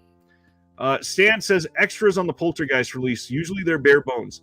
It is the exact same release as the 4K release in the States. So do I still have my 4K disc next to me? Let me see. I may have put it away already. Yep, sadly I put it away. Poltergeist got some. I don't think they got any new extras, but it is certainly not bare bones. There is some on there, but yeah, I don't think there's anything new. I may be wrong. If somebody knows for sure offhand, let me know. Let's see. Talking about the Return of Swamp Thing, Stan says Wynorski lives, of course. Heather Locklear in 4K, yes, please. I liked Return of the Swamp Thing better than the Swamp Thing. I never liked Craven's Swamp Thing. Always thought it was his weakest. Yeah, I completely get that. Return of the Swamp Thing is amazing, superior to the original. I agree. I watched this thing nonstop as a kid, and I swear it had nothing to do with Heather Locklear. I get that, and I actually like it better than the original as well, but I do understand the people that want the series in 4K, especially semi in order. Like the whole like the Trancers release. We got the first one, I believe, right? But then Full Moon, I believe they announced the third Puppet Master and not the first one was coming in 4K. That sort of thing would irritate me a little bit. I completely get that. But we're going to talk about something else real quick. And I mentioned that we were going to talk about premiums for a second. So I have quite a few people who have asked why I don't talk about more premium releases. And I've been working on some stuff on the side to take care of that. So for those of you that are into premium releases, I'm going to have a second Instagram account that is going to be releasing in the next couple of days that'll be focusing 100% on premium releases. What I'm going to do is on the second week of every month, I'm going to add on a section at the end where we only go through the premium announcements for that month. I'm going to try not to make it too long, but it will be a portion in there completely spent towards premium releases. Now, for those of you that don't care about the premium releases, just skip it. And I completely get that. It is something that is going to be packaging heavy and not new features or new transfers or anything like that heavy. So I'm going to go through everything else first. I'm going to go through the regular announcements. I'm going to go through what's coming next week, hang out if we got a guest, and then at the very, very end, every second week of the month, we're going to go through the premium releases for the entire month prior. And I hope that when I share the account, you guys all give it a follow if you're into the premium releases. And if you're into it, let me know. If you're not into it, let me know as well so I don't waste my time. But I want to make sure that we're getting the word out because there's stuff like I've shown this one a lot in the last couple of weeks, but the release of Insidious that came out from Nova Media. This is a beautiful box set. I love these things. Highest quality possible. Mine is only still sealed because I got it on sale and I'd watched Insidious like 3 times within the couple months before I got this. But I love Insidious. It's one of my favorite movies of all time. I appreciate the style of film that is. With premiums, it is the type of thing where I only really go for the ones that I really love. Like next to Insidious, I've got the Grindhouse Premium because it is a really great package. It's something that all comes together to bring this seamless thing of 2 films that obviously was made with that in mind. And it's so innovative to me that I wanted something like that to really cherish it. And now that I have that, in a couple of years, they'll announce the 4K and it'll be completely outdated and bad, according to a lot of collectors. But either way, I love it. I'm glad I have it. Let's carry on. We'll be talking more about the premium side soon, I promise. Coming soon on 4K from Kino Lorber, we are getting Serpico from 1973. This is great news. We are getting a brand new HDR and Dolby Vision master from a 4K scan of the OCN. Obviously, this is a great Al Pacino movie. This is one that a lot of people have loved. I also think it's very telling with how many that we have gotten released from the Paramount Kino Lorber deal that they announced a few months ago. I'm willing to bet that we're going to be getting a few more that are featuring Al Pacino on 4K because it seems like they are going down that path. Like, I would not be surprised if they announced Dog Day Afternoon on 4K here in the next couple weeks. Usually they announce a big title like this every Sunday morning at 11 a.m. Eastern. Every single weekend, Saturday and Sunday, that's when they do their bigger announcements for the week. So I'm curious to see if we get that announced here soon. Yeah, this looks great. I'm super curious about this one. The fact that it's coming from the OCN is exciting. I'm glad we're getting it. I'm glad that they are continuing to pump out 4K. Kino is just kind of not really quietly, but kind of quietly under the radar a little bit, especially amongst collectors. Really killing it. Really killing it. Next one. I moved my window. Sorry about that. Next one. Unearthed Films has sent out a little PSA on some of their titles going out of print. And I think that this is not going to come as a shock to a lot of people because a lot of these have never been super sought after. But if they are ones that you've wanted, it is time to possibly take a look at these. So they've got an update on titles going out of print because they are the 3-disc sets for most of these that are being discontinued. They're awesome, but the manufacturing costs have increased so much that they can't just keep printing them.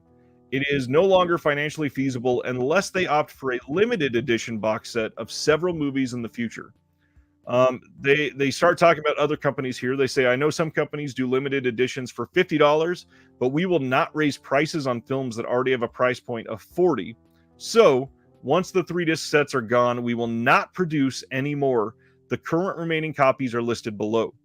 Also, below are the titles that are out of print or that are going out of print soon. The Unearthed Films website does not have the quantities listed on hand, but we do have some while supplies last. These are the numbers from MVD, the manufacturer. You can find a lot of these at Grindhouse, at Diabolic, at Amazon, and also Orbit gets them in sometimes as well. But some of these that have 0, I would really focus on them soon if they are titles that you've wanted. Some of the bigger titles here, I know Fame de Mort Trilogy is one that people have wanted for a long time. The Flowers DVD, it seems like they've been on sale forever.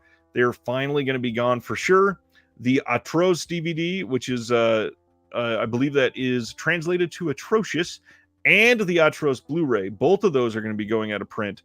And then the 3-disc sets. This is where it gets tough for a lot of people that are into this style of film. 3 of the American Guinea Pig releases. We got Bloodshock, Bouquet of Guts and Gore, and The Song of Solomon. Those will all be out of print soon. Flowers, Madness of Many, Atroz, and Francesca. All of those 3-disc sets will be gone very soon. Let's see. Speaking of going out of print, yes, we're going to talk about that in just a minute too, Terry. Quiet Rob, is the Wings of Desire 4K region locked? I keep seeing Region B on the Steelbook 4K release. No, the Region B that you see on that release is for the Blu-ray that comes with it. All 4K is region free, and there will always be somebody that comes out and says, not all 4K has been region free because there have been some titles locked. It's been a while since we talked about that, so let me throw this out here real quick. 4 titles in the history of 4K UHD have ever been region locked. One of them came from the US, and it came from Shout Factory. The other 3, I believe, all came from Germany. One of them may have been from the UK or somewhere else in Europe. But for the most part, 4K UHD has no region locking written into the standard of the format because they are trying to get away with it entirely. So basically, any 4K UHD that you're going to purchase, you can count on will be region free forever. These 4 releases that came out that were region locked, and it was sort of a backdoor region locking that shouldn't have been like that. They got a lot of pushback on those releases, and I don't see anybody region locking another 4K for a long time.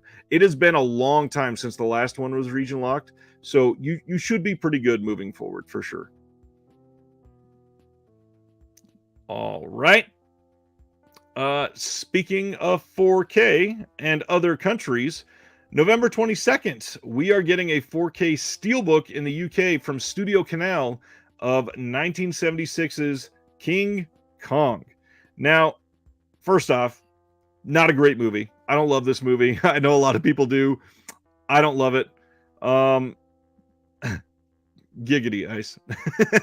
I had to say backdoor, yes. First of all, like I said, don't love the movie. This steelbook, though, freaking beautiful. I love the art on the outside of this steelbook. We're going to talk more about King Kong in just a little bit, as you all know. But yeah, this is not surprising. I think a lot of people are upset that this is coming 4K so soon after the Scream Factory release. However, I would probably bet that that Scream Factory release will be coming in 4K eventually. Studio Canal and Scream Factory have worked together on a lot of titles, primarily the 4 John Carpenter titles that they put out.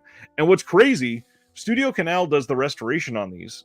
And most of the Scream Factory 4K releases have actually been at least a modicum better than the Studio Canal releases because they don't compress the titles as much at Shout Factory. I'm not sure why. 1 or 2 of them have been a little lesser compared to the Studio Canal releases, but a lot of them have been better from Scream Factory. So I'm not saying for sure this is coming from Scream Factory, but they tend to be re-releasing as much as they want to. So yeah, it would not surprise me one bit. Next up, speaking of premiums, another one, a group buy opened at Media Psychos for the 4K Mad Max Anthology release. These are, again, the exact same 4K releases as we got here in the States. But if you really love this franchise and you want a really nice package, I gotta admit, this is pretty damn cool looking. It is a 250 limited print run. So the group buy is probably sold out already. And I apologize if I get you excited and you're like, man, I gotta go get it. This is going to have 4 exclusive full slip cases inside of this big outer shell box. It's going to have exclusive stickers, 44-page photo booklet for each movie. There are going to be 4 fully different steelbooks, each of them having worldwide art, so it's not going to be exclusive art on the steels. You can see them here. These are the same steels that were available at Best Buy, but the set itself looks pretty damn good. And if I was going to get a premium set, Mad Max is one of the ones that I might be interested in. I love the difference in opinion here. Stan says, King Kong 76, not a fan. Video Man and King Kong 76, my favorite after the 33 version. Oh, that is the perfect dichotomy. Speaking of 4K re-releases, we finally got some details from Kino Lorber. December 27th, so right after the holidays, we are finally getting the 4K of Paul Newman's Nobody's Fool. This got released by Imprint earlier this year, and this got announced by Kino a couple months ago, but just finally getting the details on this. So we are getting a 2020 HDR and Dolby Vision scan by Paramount themselves, which means I can guarantee you this is the exact same scan that Imprint used. Imprint just didn't release it on a 4K disc, and Kino's going to. For this release, we are getting the commentary by film historian Jim Hemphill. And then on the Blu-ray disc, we're getting the brand new release of the Blu-ray of the film with the brand new scan and everything. That same audio commentary, and then an interview with the writer, interview with Catherine Dent, the trailer, and that's it. I'm kind of surprised they didn't put more on this. I'm honestly shocked that they didn't get another commentary on this one. I'm kind of surprised. It's a Paul Newman film. I thought they'd do more. What am I drinking in the big bottle? Tell me it's vodka. I wish I could tell you it's vodka. It's literally flavored water. I don't do well with water. Like, once this is gone tonight, I have cherry vanilla carbonated water from Walmart, of all places. I hate buying from Walmart, but it's closest. Moving right along. 4K re-releases, just adding to the stack. December 6th, coming from Sony Pictures. They got the rights on 4K instead of going to Shout Factory. we're getting Adaptation on 4K. This is an incredible movie, first of all. Great cast: Nicolas Cage, Meryl Streep, Chris Cooper. Got ahead of myself there. This is also Tilda Swinton, fantastic in this. This is a Charlie Kaufman adaptation and directed by Spike Jonze. Really great film, newly restored in 4K by Sony themselves, which, if you know me, I love the Sony transfers that they do. I think that they are the best in the game by far. This is great. I'm kind of surprised this wasn't in one of the box sets that Sony's putting out this fall-ish, which I'm thinking, shouldn't the Columbia Classics Volume 3 be coming out soon? What's the release date on that? How did I forget that one? I'm kind of surprised this one isn't in that. Let me see. Columbia Classics Volume 3. Oh, that's in 12 days. That's in a week and a half. I can't wait to see that in the hand because I love those Columbia Classics releases. Studio Canal 4K. We just talked about King Kong. Now let's talk about, on December 5th, we are getting The Driver on 4K in a steelbook from Studio Canal. This is what the art on the steelbook looks like. This is also coming in a standard 4K set, but really glad that we are getting this. This is a Walter Hill film, of course, what possibly his best ever. A lot of people think that it's their favorite, at least, but this is also coming in the imprint box set that got announced that we don't have a release date yet. We do know that that's coming supposedly before the end of the year, which pre-orders aren't even up yet. So I'm kind of surprised that we don't have anything on that. I'm curious what's happening with imprint there. But that one will not be a 4K disc. So again, if you just love the format and you really want the best out of these discs, this UK disc is going to be the one to get. However, I wouldn't be surprised in the least bit if this film got a 4K release in the States early-ish next year. This is one that has a big enough fan base. I'm willing to bet that we get a good 4K release of this eventually. Next up, there was a Criterion flash sale, and it's over. So we'll move on. Coming on December 27th, we got some release details from Kino on Twilight from 1998. This is the film with Paul Newman, Gene Hackman, Susan Sarandon, and James Garner. We got an audio commentary on this with Elaine Silver and James Orsini, and that's it. Not a whole lot on this, but it's 4K, and that's the big update to this title. So no, Ruben, that Walter Hill box set has not came out yet. We got no pre-order. We have no release date. They announced it like 2.5 months ago, but we are supposed to be seeing that here soon, sadly. No information yet. One that we don't hear a lot of announcements from, Flicker Alley announced that on December 16th, they are putting out Cinematic Journeys, 2 films by Julian Compton from 1965 and 1966. The 2 films are Stranded and The Plastic Dome of Norma Jean. This is already available to pre-order in a whole bunch of different places. Thankfully, they've got an audio commentary for The Plastic Dome of Norma Jean. They've got interviews from 2020 with the director. They've got an image gallery. They've got booklet insert featuring introductory comments on the films by the director and an article. Really good, solid looking release. Flicker Alley usually does great work. Unfortunately, it's usually kind of expensive, but I think on Amazon this was listed as low as like $25, which I was shocked by. Usually Flicker Alley stuff's around 35-ish. And then it goes on sale for like 28. But yeah, I'm curious about this one. I've never seen anything from Julian Compton, and these sound fascinating for sure. And the UCLA library also did work on this, and they do great stuff. If I remember right, I believe they assisted Deaf Crocodile with the film that they've been working on for the Kickstarter and all of that. We talked about in my interview with them for quite some time. I think they helped with the soundtrack at least, maybe more. I believe that's where it's getting archived after they go through the whole restoration process and all of that. So yeah, UCL Library, they do a lot of great stuff. Here's a big one. So I put out a video yesterday morning of me interviewing writer-director Sean Baker. I don't like self-promoting too much on this show, but this is one I'm going to spend a moment on. Sean Baker is an incredible director, literally one of my favorite modern directors, and I I felt so honored to be able to have him on this channel, and I really hope people are taking a moment to watch the video. It is a very different style interview that he is normally not a part of. We did spend some time going into his films, of course. You get a filmmaker like that, you have to. But the second part of it, we really dive into physical media. And Sean, literally in the interview, is wearing a Vinegar Syndrome shirt. He's a Vinegar Syndrome subscriber. He subscribed to Radiance Films for the big 3-year thing. He is all in on physical media. He goes on rants against streaming. He talked to me about having, themes in his films that he has not talked about for quite some time. We discussed the humanity that he brings to films and how filmmaking has kind of lost objectivity. And it's something that I don't know. It was a really great way for me to explore some of the themes with him that I've felt through his films. And again, not really questions that I hear people talk to him about. So it was just nice to get that out. If you've watched it, let me know what you think.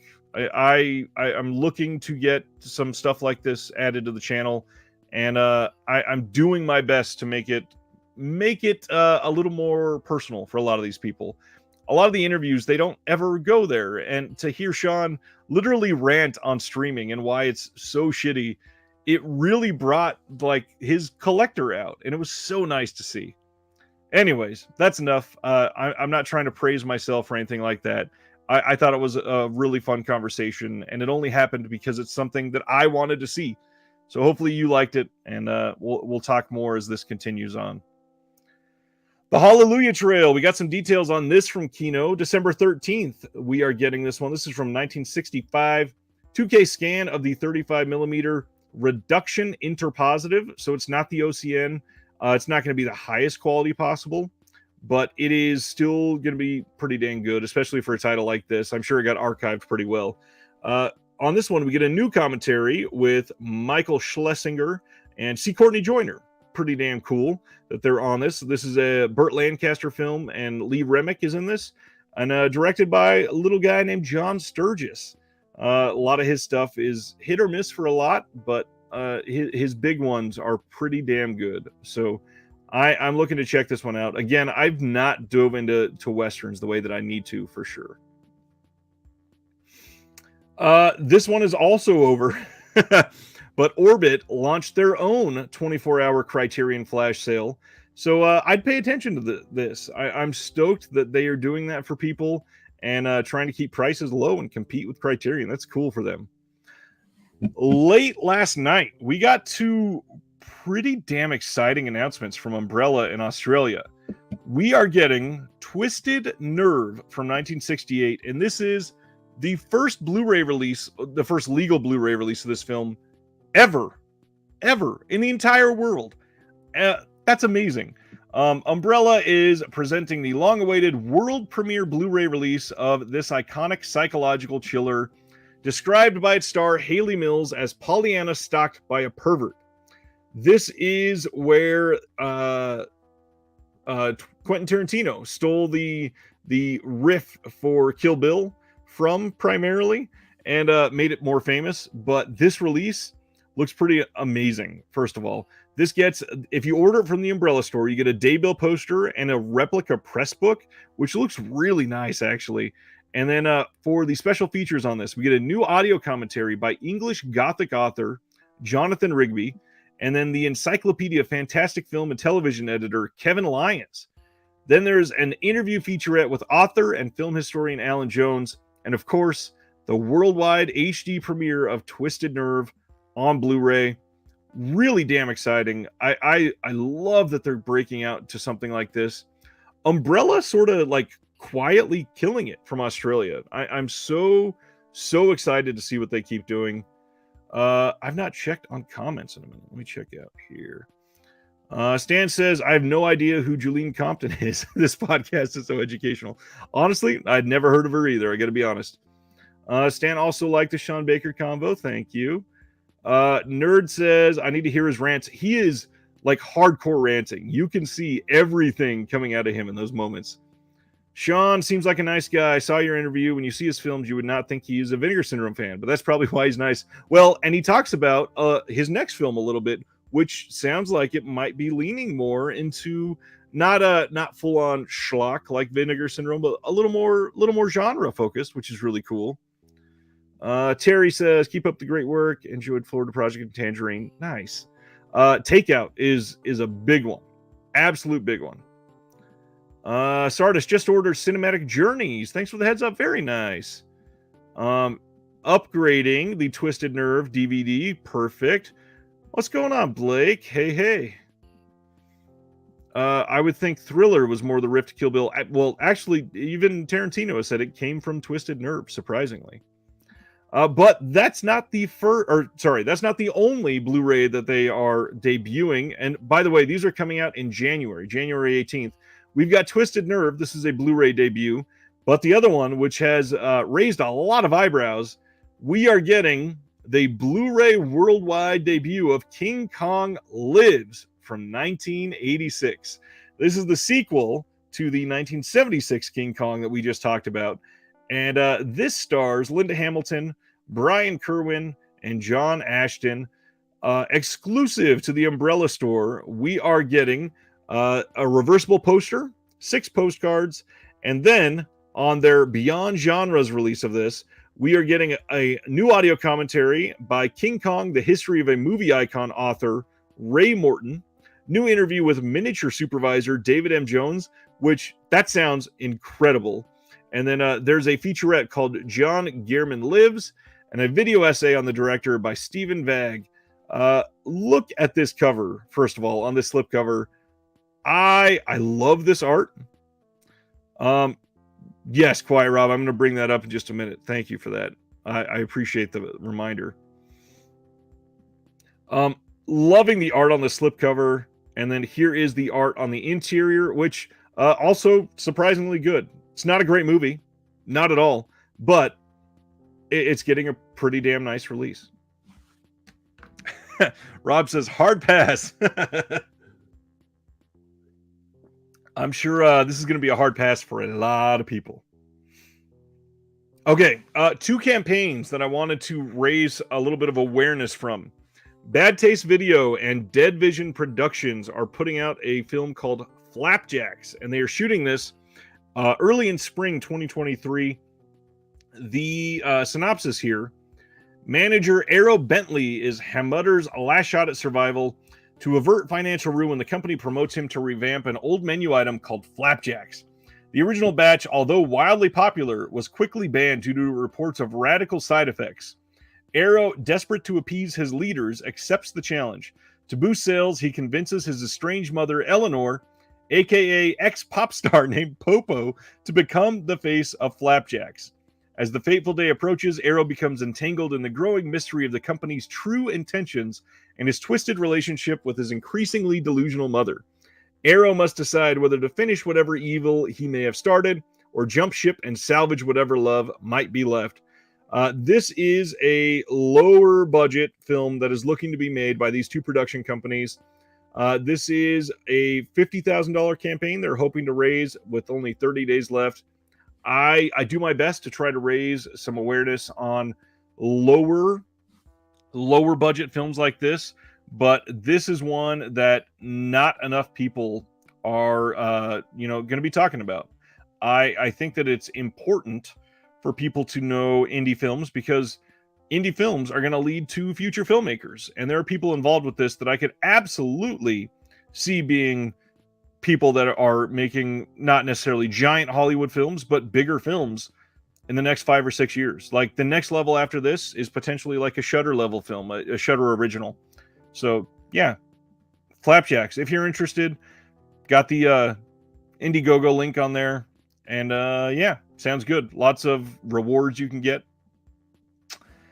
Next one up. This is a name a lot of you may have been familiar with already, but I'm shocked this is not getting a ton of attention anywhere. Scored to Death. This is the dark art of scary movie music.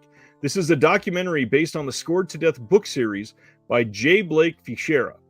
This is somebody that makes, he's made 2 books with the Scored to Death title, and he also has a Scored to Death podcast talking about all of the love of scary movie music, and this is going to be a full-blown documentary released on Blu-ray and everything. Lots of rewards on here. The Kickstarter link is listed. This is trying to raise $40,000 to create the film, and it only has 19 days left. So if you are so inclined, please go check out this documentary. Little tease here.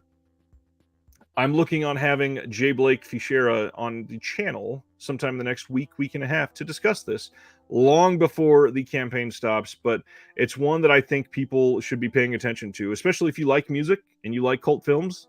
This is the absolutely perfect combination. Stan says, will Criterion please release a 4K of the straight story? I actually imagine we'll be seeing that soon, probably in 2023, especially after Imprint released it in Australia. Speaking of too many sales, Arrow announced their Shocktober sale is now live. This is live until November 1st, so it is live for the rest of the month. If you buy from the US site, it is a completely different graphic and everything. The US site one only says up to 40% off. And I will remind everybody here happily that the US site sale is always exponentially worse than the UK sale. So if you're looking to pick up on Arrow video titles and you are region free, because a lot of their stuff is region locked, go to the Arrow UK site, which is the one that I have linked here in this post, and check out their sale. They've got a lot of good stuff and decent prices. It's not the Arrow sales of 2017 anymore. I get that. I know that it's a little worse than it used to be. However, it's the best that you can get. I mean, you can get Arrow titles for less than $10, which never happens in the US. The US sales basically drops everything to usually $20, but for the super cheap titles, you might get 15. They do a lot better in the UK. So if you can, or you're dying to support Arrow, check out this sale. They do pretty damn good. Just a few more left, I believe. Kino Lorber, as part of their Kino Classics line, they're releasing the Maigret Season 1. This is coming on December 20th. This is going to be a 3-disc release, and I believe it fully covers just 13 episodes is what I was looking for. 3-disc set includes all 13 episodes of Season 1.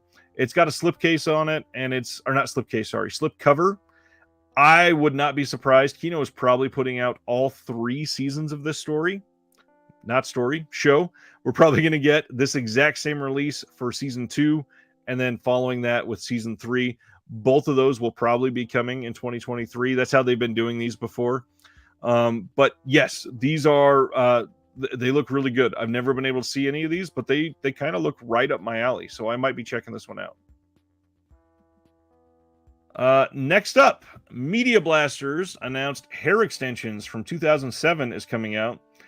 Speaking of all of the talk of cancel culture and, consequences of actions that we talked about earlier, hair extensions is from Sion Sono, which is a director that has some sexual assault allegations. So again, make your choice as you see fit. This is one people have wanted for a while. It's supposed to be a decent movie. Sardis wants to know. Oh, did I say it wrong? I apologize, Stan. Sorry. I'm assuming it's Maigret then. I'm not a French person at all. This show, Sardis says, what is this? This is the definitive adaptation of Georges Simenon's world-famous novels. This BBC television production stars Rupert Davies as Commissaire Jules Maigret, the dogged French detective. It is a detective show.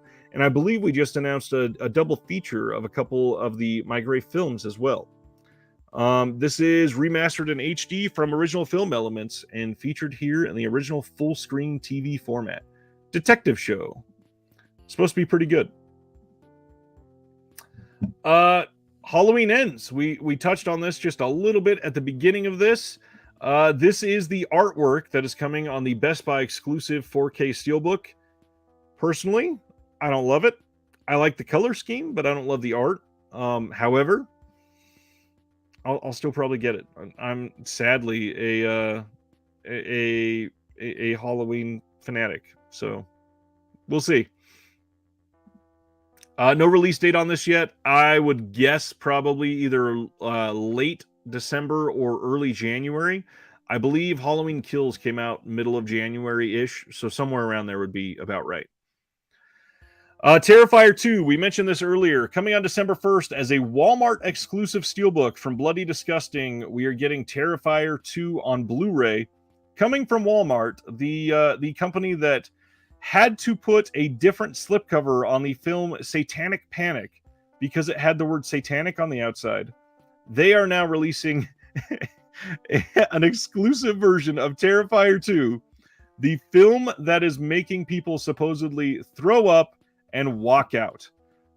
Ruben Villa, is Hair Extensions a Japanese horror flick? Yes. Absolutely yes. Now, Terrifier 2. I would suggest maybe holding out on this because Damien Leone, he announced in a Reddit AMA today, he announced that they are going to, let's see, I got the picture here. Digital release for US and Canada will be on October 31st. And as far as physical releases, Walmart will have the exclusive Steelbook release. Amazon will have the Blu-ray Collector's Edition. But Best Buy will have the exclusive 4K release. So there are releases that are going to be abounding for this. And Terrifier 2 is absolutely coming to physical media. And it looks like very quickly. I'm assuming all of them are going to be out on December 1st. We don't have confirmation on the Best Buy or Amazon titles yet. But we do have this link available for the Walmart Steelbook. Yeah, I've still not seen this, unfortunately. None of the timings have checked out for me, but I am dying to see this movie. I didn't love the first one, but everything I hear about this one makes it sound like it's going to be one that I love. All right, I think we only got one or two more things to... this is the last thing to cover. Titles from Terror Vision have been added to the Going Out of Print section on the Vinegar Syndrome website. This is one that we talked about a few weeks ago with the Fun City Editions titles being added to this. We don't have any confirmation yet, but this is one that a rumor is going around that Terror Vision will not be a partner label for Vinegar Syndrome a whole lot longer. Not sure where that rumor came from. I've just heard it passed. But if that's the case, this wouldn't surprise me. OCN will sell out of what they have and then not print anymore, which is what it sounds like they're doing on these titles. Now, with things like the WNUF Halloween special, I have also heard that we're still going to be getting the WNUF Halloween special sequel coming from Terror Vision. Hasn't been confirmed yet, but I've heard that that should be happening soon. A lot of these titles have done fairly well for Terror Vision. So yeah, I could definitely see them breaking out and doing their own thing. No confirmation yet. I'm curious to see how this plays out. Let's see. Stan says, I didn't really care for Terrifier, but the reaction to this film has me curious. I didn't love the first one either. I thought it was good. I thought it was a lot of fun. I didn't think it was a great movie, but I thought it was fun. Doesn't Brad Henderson work with Terrorvision? Yes, he does. He is somebody that helps run acquisitions for Terrorvision, 100%. Now, I mean, that could lead to some awkward interactions. Yes, if there is some falling out. But honestly, none of it could be awkward if something happens where they break out. It could just mean Terrorvision knows that they can do it on their own and they don't need OCN. Who knows? Or it could just be a rumor that's not coming true at all. So no need to speculate yet. We have no reason to think that it's happening other than stuff listed as going out of print. If there is something happening, we will hear about it soon. Guaranteed. Next week, we got some more titles coming out, as usual. And there's a lot next week. So if there's something here that you haven't pre-ordered or something like that and you want to jump on it, that's all this is for a reminder. Return of the Living Dead, 4K. Coming out from Scream Factory. Still not complete soundtrack. It's missing one track. Tropic Thunder 4K. A lot of people already have this in hand. Great looking 4K. That's coming from Kino. Cure, the film from Kurosawa. Not that Kurosawa, but the other Kurosawa. That's coming from Criterion next Tuesday. Bullet Train 4K coming out finally. The Ring Steelbook coming from Paramount. That's not 4K. It's probably just the exact same disc as previously released by Paramount.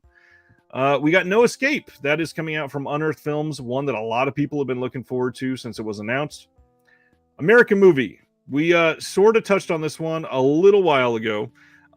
It appears that one of the individuals from this film, I believe the gentleman on the right here, may have passed away today. And that's really sad. I completely hate that it took so long for his film to come out on Blu-ray. I hate that this is one that has taken the generations a long time to grab onto, because it's been a little difficult to see.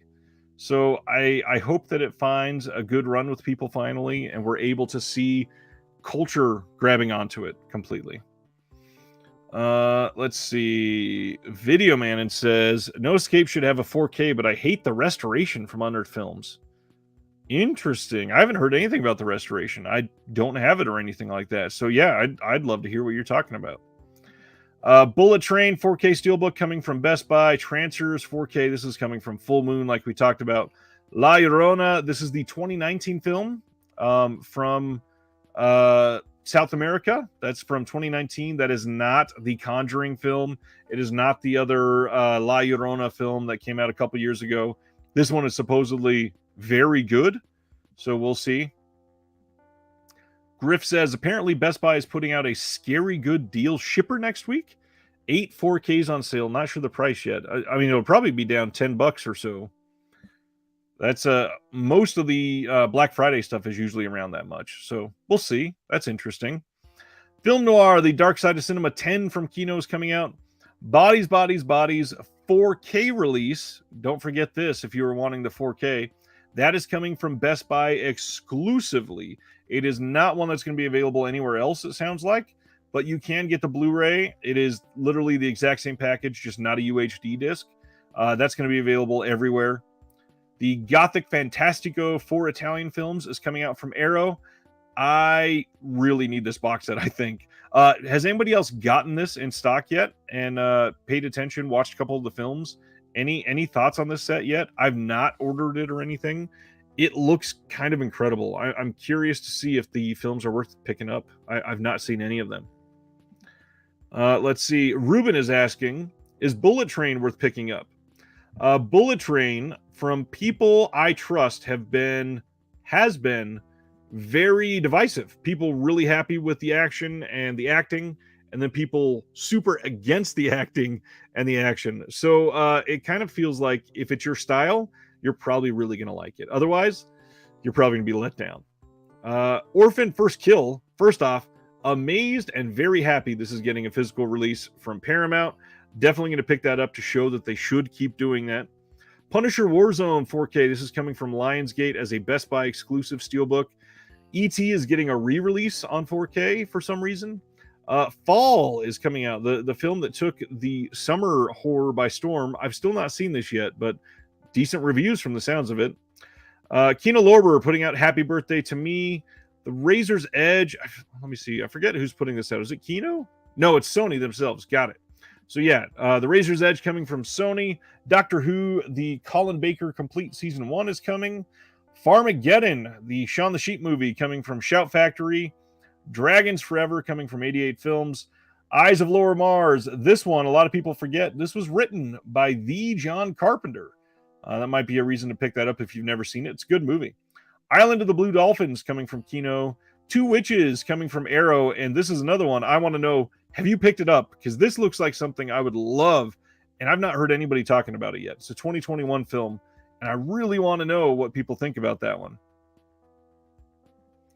Pete Davidson in 4K would be hilarious. Honestly, I loved Bodies. I am in the process of finishing up a script on a video that I'm going to be talking about Bodies, and hopefully that is coming out next week, because I've been working on this video for a little while now. I adored Bodies. I think personally it's one of the better films of the year by a long shot. Really enjoyed it. Video Man in, got my Gothic set in, but have not seen any of them. The box was okay. Typical good from Arrow. That's good to hear at least. At least it's not crappy and falling apart. Battle of the Super Sons, which is what Cam wants. The Innocents coming from RLJE and Shudder next week. A Silent Voice, the movie. I can't remember if it's this one, but one of the Shout Factory anime releases that are about to drop, they had a problem with the initial print run, and there's no title on the spine. Thankfully, they're going to be re-releasing those steelbooks for a lot of people that didn't get a title on the spine. But weird issue to come across. They just didn't print anything there. It's probably going to cost them a ton of money. Let's see. Becky, this is coming from Ronin Flicks. And don't forget on that one, if you want in on that, that is an exclusive. They are selling that. And if you get it before, like, I think it was, it might be next Tuesday. I think it's the 17th. It's $10 cheaper right now. So if you're into it, if you want a loaded release on that, check that out now before it goes up in price. No reason to pay more if you can pay less. Werewolf of Washington. This is coming from Kino Lorber. Then we got some re-releases coming from Sandpiper Pictures. We got Broadway Danny Rose, Purple Rose of Cairo, Radio Days. Let's see. Jeremy Long's about to jump in for the last few minutes to catch up with everybody. Flux Gourmet is coming from RLJE next Tuesday, and I cannot wait to see this. Supposedly, this is really good. Anybody else seen Flux Gourmet yet? I want to check that out for sure. It looks fantastic.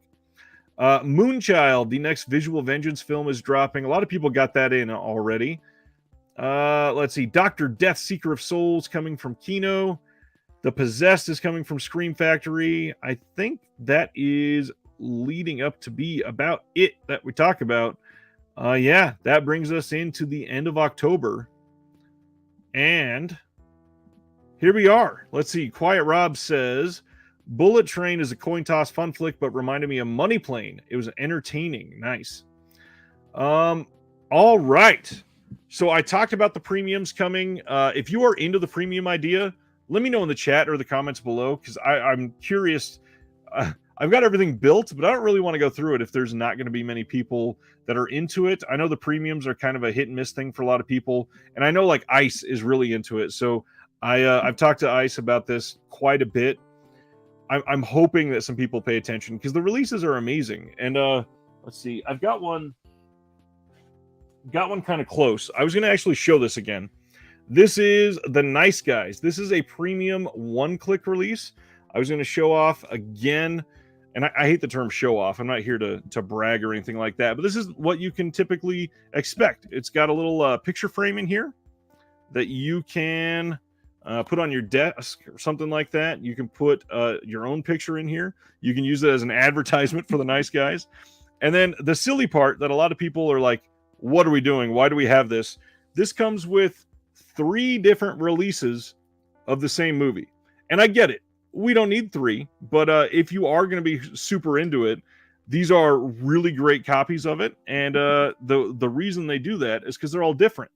This is a lenticular slipcover on this case. It's got a little business card with the number on it on the back. Then this one is a full slip, and it's embossed even. You can feel some of the stuff poking out on there. This is the back of it. And then this one is just a different style of art. And when this originally went on sale, you could buy one of these individually, or you could get all of these together like this, and it's called a one-click because you can get everything by clicking once. That's the only reason they call them a one-click.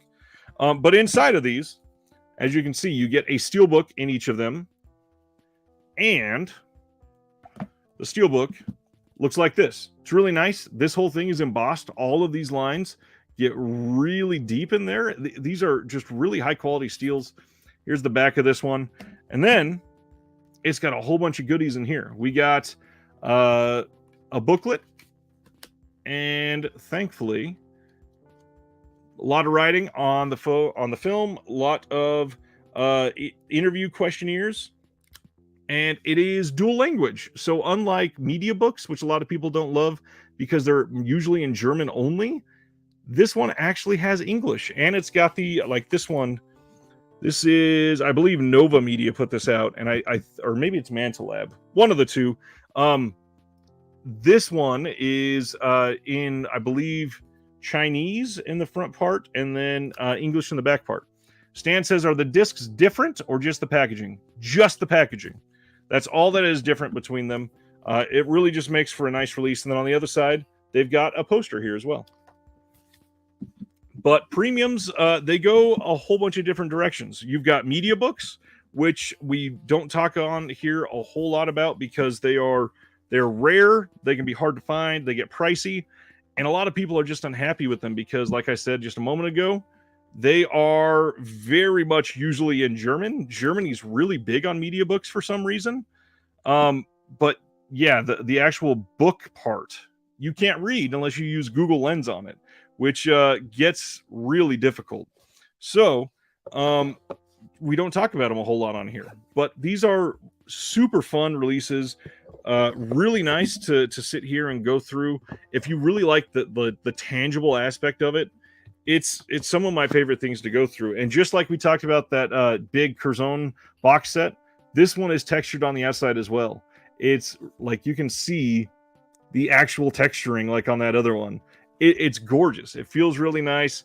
Really, really well thought out set. And this is limited. Gosh, I think there was 220 of the big box set alone. And that's it. There's only 220 of these in the entire world. So it's always nice to get one of these in for you, for sure. Some pickups as we're waiting on Jeremy to join us. I've got something I'm going to talk to Jeremy about, but I got some stuff in for review from Imprint, and I wanted to share those with you. And then I also got one film in from Music Box Films that I was going to share with you. I'm going to be working on reviews for these here soon. From Music Box, I got Sex and Lucia. This is a film, a very recent film that is supposed to be great. I was kind of surprised this did not get an OCN release. They still put this out. It just was not available on the Vinegar Syndrome site. And you can get this on Amazon fairly cheap. Supposed to be great. I will be watching this very soon. But Imprint, this is like one of the most exciting months of Imprint releases for me. So to go through these real quick, as I drop one. First one, The Road Home. Zhang Yimou. This is not a part of that box set because Gong Li is not in this one, I don't believe. Nope, no Gong Li. The weird thing about this, not a single extra, literally nothing on here. It is just the film. There might be a trailer, but even that is not listed. So I'm very curious about this. Again, you get your Imprint slip case that they use. And here is the inside. Literally nothing on the back. Nothing at all. Kind of shocked. But then on the inside, you got your same art. They use usually something from the film on the inside. And Imprint, again, slowly just killing every title that they put out. I love that. The only downside, again, no extras on this one. So curious to see if that film really makes up for it. This next one, Natasha Kinski and Ben Kingsley in Harem. Not one I've seen. This is an Arthur Jaffe film. This has an audio commentary by Scott Harrison from this year. And the big thing for me, y'all know I love Kat Ellinger. We got a video essay by Kat Ellinger called Lost Girl, the 70s and 80s cinema of Natasha Kinski. Got these. That is weird, Stan. Stan says, I got a weird email from Imprint saying that my disc has been delayed, but I haven't ordered anything from them. Maybe they're trying to send you something. Lolita from Imprint. This is the Jeremy Irons Lolita with Melanie Griffith and Frank Langella. This has an audio commentary by the director, audio commentary by Josh Nelson from this year, an exhausting film, an interview with the cinematographer. Again, another visual essay by Kat Ellinger called The Seduction of Humbert. Adrian Lynn's American Beauty Lolita. They are killing it with the Kat Ellinger stuff. If you have not gotten the release of Horror, Kat Ellinger's essay on that is fantastic. Nice. Video Man, it says, I buy from Imprint 2 times a year. Friend in Australia buys for me when they have 2 for 1, and on top of that, 20% off. That is probably through JB Hi-Fi. They do sales a lot, and they do some really great sales. And JB, supposedly, they have stuff in store after it's gone out of print from the site, like a long time before. So the locals over there really got it lucky to get stuff that's out of print, even on a sale price. Crazy. I grew up loving basketball. I'm a giant. I'm 6'5". I was basically told I had to like basketball, of course. And I lived in Southern California growing up, so I am like a diehard Lakers fan. I grew up worshiping the Lakers, and this isn't just a Shaq and Kobe thing. I loved the Lakers in the middle of the '90s when they were garbage. After the Showtime era, before the Kobe era, I loved Nick Van Exel, Vlade Divac, and everything about the terrible Lakers from that time. But then they get Kobe Bryant, they get Shaquille O'Neal, and I fell in love with them, of course. So I'm excited to check out Blue Chips. I don't think I've ever seen this somehow. Supposedly, this is the good Shaq movie. Not that Kazam is terrible. It's pretty terrible. But this one is supposedly great. Nick Nolte's in this as well. I've not seen this. Like I said, I don't think I have, but I like Shaq as a person. Nick Nolte, usually pretty hit or miss for me. This one has an audio commentary by Bill Jabari from this year, interview with the editor, and then the DP, Tom Priestley, on filming Blue Chips, and then a sports journalist, Ben Strauss, talks about illegal recruiting and the NCAA. I mean, that sounds like a fantastic overall release. I really can't wait to check this out. Maybe the most exciting for a lot of Asian film fans, which we got a lot of those on this channel. Akira Kurosawa's Dersu Uzala came out from Imprint. I think that's how you say it. Again, I do terrible with pronouncing films properly. This one has an audio commentary by Stuart Galbraith IV. There is a history of Dersu Uzala with film writer and historian Michael Brook. Video essay by David Schechter on the score, and then a whole bunch of archival features. And they got an Akira Kurosawa film. How freaking awesome is that? Imprint, like I said, slowly killing it over there, putting out so many titles that don't have good releases anywhere else. And speaking of that, the one that I'm most excited for this month is this giant box set release of Barfly. So this is a Mickey Rourke, Faye Dunaway film. It's in their classic hard box set with the little triangle cutout on the top. And we're going to open this one to show you what's on the inside. Just like the first film, The Road Home, I think what's inside this one is going to count a lot. So this is 2 discs, primarily because we get the film, but we also get the Charles Bukowski tapes. That is a documentary from 1985. You take off the lid, and you get an individual case for each of the releases on the inside. You get Barfly, the film with Mickey Rourke and Faye Dunaway. This has an audio commentary by Kim Cooper and Richard Shave. I see you, Jeremy. You'll get up here in a second, I promise. High Society, an interview with the actress Alice Krieg. Interview with Frank Stallone from 2022. Interview with editor Eva Gardos. And then Low Lifes and Dive Bars. Interview with the production designer Bob Zimbicki. All of that is cool. But then... oh, Jeremy Long trying to show me his butt. The Charles Bukowski tapes. This is when Barbet Schroeder began work on the movie Barfly. He had no idea that it would be such a struggle. During the 7 years it took him to complete the film, he turned his cameras on its screenwriter, poet, and novelist Charles Bukowski, leading to this 4-hour study of the man and the music of his words. Like, incredible release that we are getting all of this together in one package from them. I'm just constantly impressed by Imprint. Again, here's the entire package. And now we can have Jeremy back on so he can make fun of this comment about me. Dead Sea Life says we should have one stream where we make Ryan say foreign words. We'll have a French Friday. Did you try to say a foreign word and screw it up? It's far too many. There's a detective show called Maigret, Maigret, and I said Maigret, of course, because I'm not French. By the way, I have that Barfly Imprint box coming in the mail from Grindhouse. Oh, is it Grindhouse? I thought that was a part of that big Diabolic order. No, the Grindhouse is the big order. Diabolic was the one where I only got like two movies. Got it. But everything else is, so it is a big order, but it's from Grindhouse. But it's been saying pre-shipment info sent to USPS awaiting item since October 6th. They're not scanning anything. It's probably about to be delivered like tomorrow or the next day. The postal office, it sucks right now so much.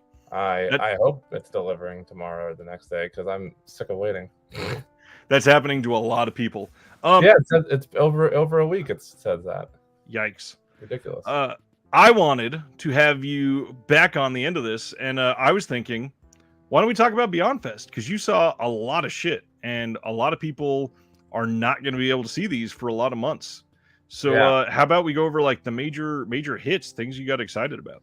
Okay, so thank you for asking. First of all, let me just give a big shout out. I don't know if anybody from Beyond Fest is watching, or anybody who attended Beyond Fest is watching, or anybody who lives in Los Angeles is watching. But if you're any of those people, you thank you so much. Well, if you're one of the first two, thank you so much for Beyond Fest. But if you're the last one, you should attend Beyond Fest because it's literally the best. I guess I can't legally say that because I've never been to several film festivals, big and small, and of various notorieties, including like Right. I've never been to Sundance or TIFF or anything, and obviously those are some of the biggest ones. I went to several film festivals when Clickbait was touring the festival circuit, and that was fun. But wonderful Netflix show, by the way.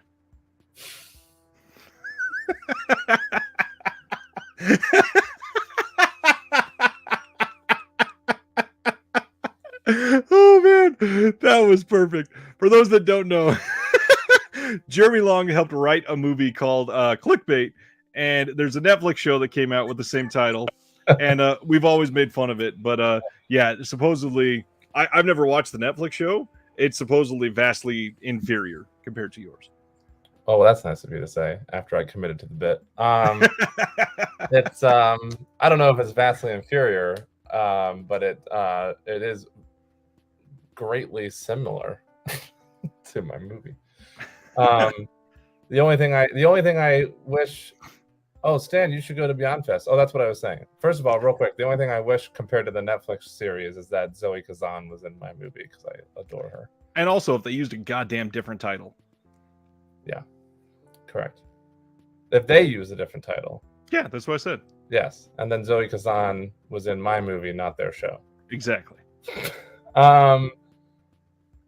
Beyond, I can't imagine any festival, even Sundance, even Cannes, being as good as Beyond Fest, because I mean it's obviously specifically for horror and genre films, like specifically. So it's not as broad as other festivals, but just the amount of effort and energy that the organizers put into it. It's been expanding every year. It's gotten bigger and bigger every year. This was their biggest and best year yet. Yeah. Oh, great. Oh, well, this was their best year yet, Stan, but I'm glad that you and you missed it. In the past. But oh my gosh, they have t-shirt cannons, they have beach balls bouncing around the audience, they have they get some really great gets for the Q&As and all kinds of goodies and free swag. It's nuts. It's crazy. It's an amazing festival that caters to film lovers and film fans. I love it. I've been doing it since 2017. So this was their 10th year. This was their 10th anniversary. So I haven't been there from the start, but to answer your question, Stan says we probably know a lot of the same people. Probably. Here, I made a list of my top films from the festival. Actually, I ranked everything. Well, first off, how many did you see total? So if you group it as events, then it was 19. Jesus. But because some of those events were multiple features, like there was a Shatner triple feature on right.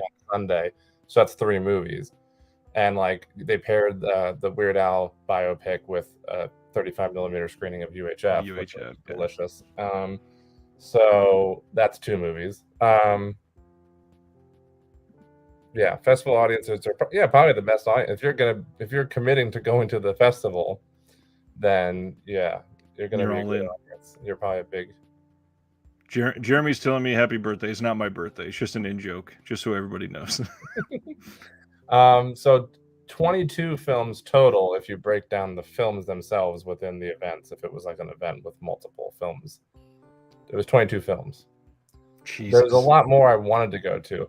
Basically, Right. what they do for anybody who's not in Los Angeles, the American Cinematheque, which is one of the many sponsors of Beyond Fest, owns 3 theaters: the Egyptian, the Aero Theater in Santa Monica, and then the Los Feliz Theater.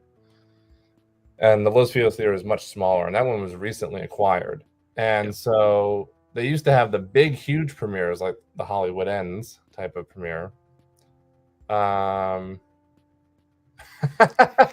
running on fumes, sort of. But you were saying the big premieres at the Egyptian. Yeah, hang on, let me put my new mouth on.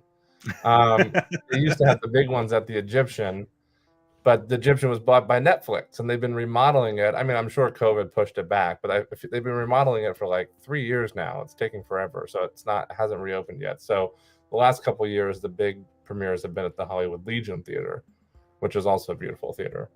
And then most of the big events that aren't big enough to be at the Egyptian or the Hollywood Legion Theater, like a Hollywood Halloween Ends, but still like a big title like Smile and this year and stuff like that, is at the Aero, which is a decent sized theater. And then the Los Feliz, which is very small, has all the kind of more independent, low budget horror films for each year of the festival. Most of them being on Shudder, or a lot of them being Shudder exclusives this year. Yep. And all of them being free screenings. Another beautiful thing about Beyond Fest. Every single one at Los Feliz was free. So I didn't get to the Los Feliz. The whole reason I bring it up is to say that I didn't get to the Los Feliz theater as often as I would have liked to have. There was so many I wanted to see there, but they coincided with screenings I already got tickets for at the Aero. And isn't that furthest away from you two physically? They're both. The Los Feliz one is further away than the Aero. Yeah. And have a good night, Ruben. Good night, Ruben. Sorry. Good night, Ruben, wherever you are. In many cases, I tried to rush over. The Egyptian's a beautiful theater. I have 2 of their old theater seats in my living room that they sold a very limited amount of those when they were tearing them out at the beginning of the remodel after Netflix bought it.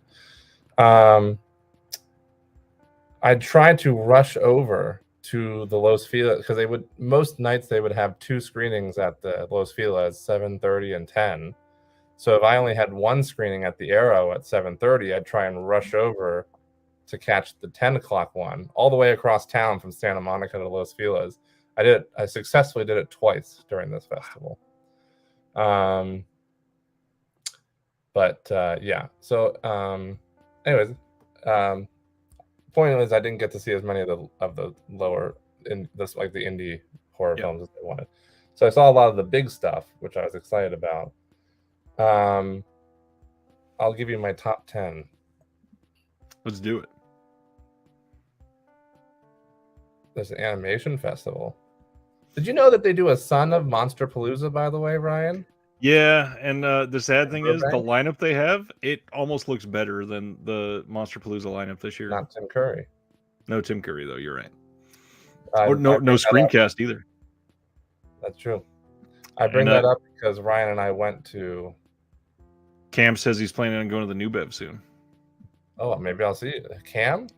Yep, that is from the Discord. Do you go there often, Cam? Because he lives in St. Louis. He's never been. Oh, you're going to come out here just to go to the New Beverly. He's the one that surprised me at the Nightmare on Elm Street screening. Oh, here. Cool. Well, if you come out here, let me know in the Discord or whatever, because I'm there like at least once a week. He basically lives there, yeah. I'll be there Saturday it's their annual all-night horror marathon for Halloween. This Saturday, which of course is the one where they keep the titles a secret until they show up on screen. Top 10. Top 10. I bet you can guess what number 1 is. I'm assuming it's the Al movie. Yeah. It was not a hard guess. Number 1 is the Weird Al biopic, which they paired with UHF, which I'd like to make a statement. Probably many people don't know me personally in this chat like you do, but everybody I talk to who does know me personally in my life, I've said I'm trying to be as unbiased as possible because obviously I'm obsessed with Weird Al, but it was just a good comedy. It was like a really strong comedy. Good. Like I stand by the statement that I put in my Letterboxd review where it's like if you knew nothing about Weird Al or didn't even care about Weird Al, you could watch this and it's like a walk hard type of comedy. It's very absurdist, very over the top, and absolutely hysterical. I love that Weird Al made a biopic about himself, and they made that a satire, just like all of his music. It's so freaking funny. It's so good, and it's a strong satire. It almost has nothing to do with this real. I think everybody's gonna really like it when it comes out. Good. I wish it was coming out in theaters so people could see it on the big screen. Yeah, we got to stream it on the Roku channel. Like what? They're showing it at the New Arts Film Festival in a couple weeks as well, and I might try and go to that too to see it again on the big screen. Number 2, which I'm sure this screening made like national news as because of how big it was. The RRR screening. Oh, okay. At the Chinese theater. Yeah, it was a big deal. There was a lot of press about it. Mostly because SS Rajamouli came all the way from India, I guess, to do a Q&A, and it was like the biggest screening of that movie because the Chinese theater is huge, and it was by far like the best theater experience I've ever had in my life because 90% I think of the audience had already seen it, unlike me. I tried to see it several times when it was in certain theaters for a limited time out here, and I didn't get a chance to. And then I tried several times to watch it on Netflix, but much like The Irishman, I couldn't commit to 3 hours. Long movie. And so then when they presented this option at Beyond Fest, I was like, oh, well, that's the way to view it for the first time, definitely. So people were going nuts. People were cheering and clapping and getting out of their seats and going into the aisles and dancing during the dance segments. Have you seen it, Ryan? I've not actually. Okay. It was nuts. People were going nuts. It was crazy, and everybody was loving it. Silent Mandible says, don't bash the Roku channel. I go to sleep to the cryptid and UFO shows. I'm sorry. I'll erase that and make fun of CISO instead. Yeah, you can make fun of Quibi. So yeah, partially the experience, but also RRR is a fantastic movie. So the film combined with the viewing experience makes that number 2 from the festival for me. Number 3, The Menu, which I know you're very eager to see, Ryan. I remember you mentioning on a previous show that was one of your most anticipated films of the year. Coincidentally, I remember you saying one of your other most anticipated films of the year during that same show was Don't Worry, Darling. And yeah, that's supposedly awful. Menu is quite the opposite. I don't know if you read my Letterboxd review. I did. Because I know you have all the time on your hands to read all my Letterboxd reviews. The sad thing is, literally everybody on the Discord that posts reviews, and there's a few of you, like you and Spaghetti, they always go above and beyond to make it something where it's genuinely appreciative, because they know a lot of people just browse through these reviews genuinely to try to find something to find meaning out of it, and they're not short reviews, but I make time to read every single one because it means that much. That's nice. Yeah, every now and then, if it's one I didn't really like, I'll just write like a 1-sentence thing. But I do try and go pretty in depth if I have. But what I said in that, if you'll recall, is that nothing is out of place. Right. It's very. I actually did not know that it was Adam McKay, Will Ferrell produced film. which actually shocks me a little bit. I know Adam McKay's been doing some serious stuff lately. For a while, yeah. Yeah, but anyways, it was phenomenal. I mean, the performances are great across the board, specifically Ray Fiennes. Yep. I think is how he pronounces his name. Yeah, a lot of people I trust are saying it's his best role ever, which is mind-blowing. Yeah, it is. I would agree with that. And yeah, I mean, down to like, I don't know, there's not a single moment where it dragged. Every scene seemed purposeful and the proper length, as if they like cut just a second off to make it even better.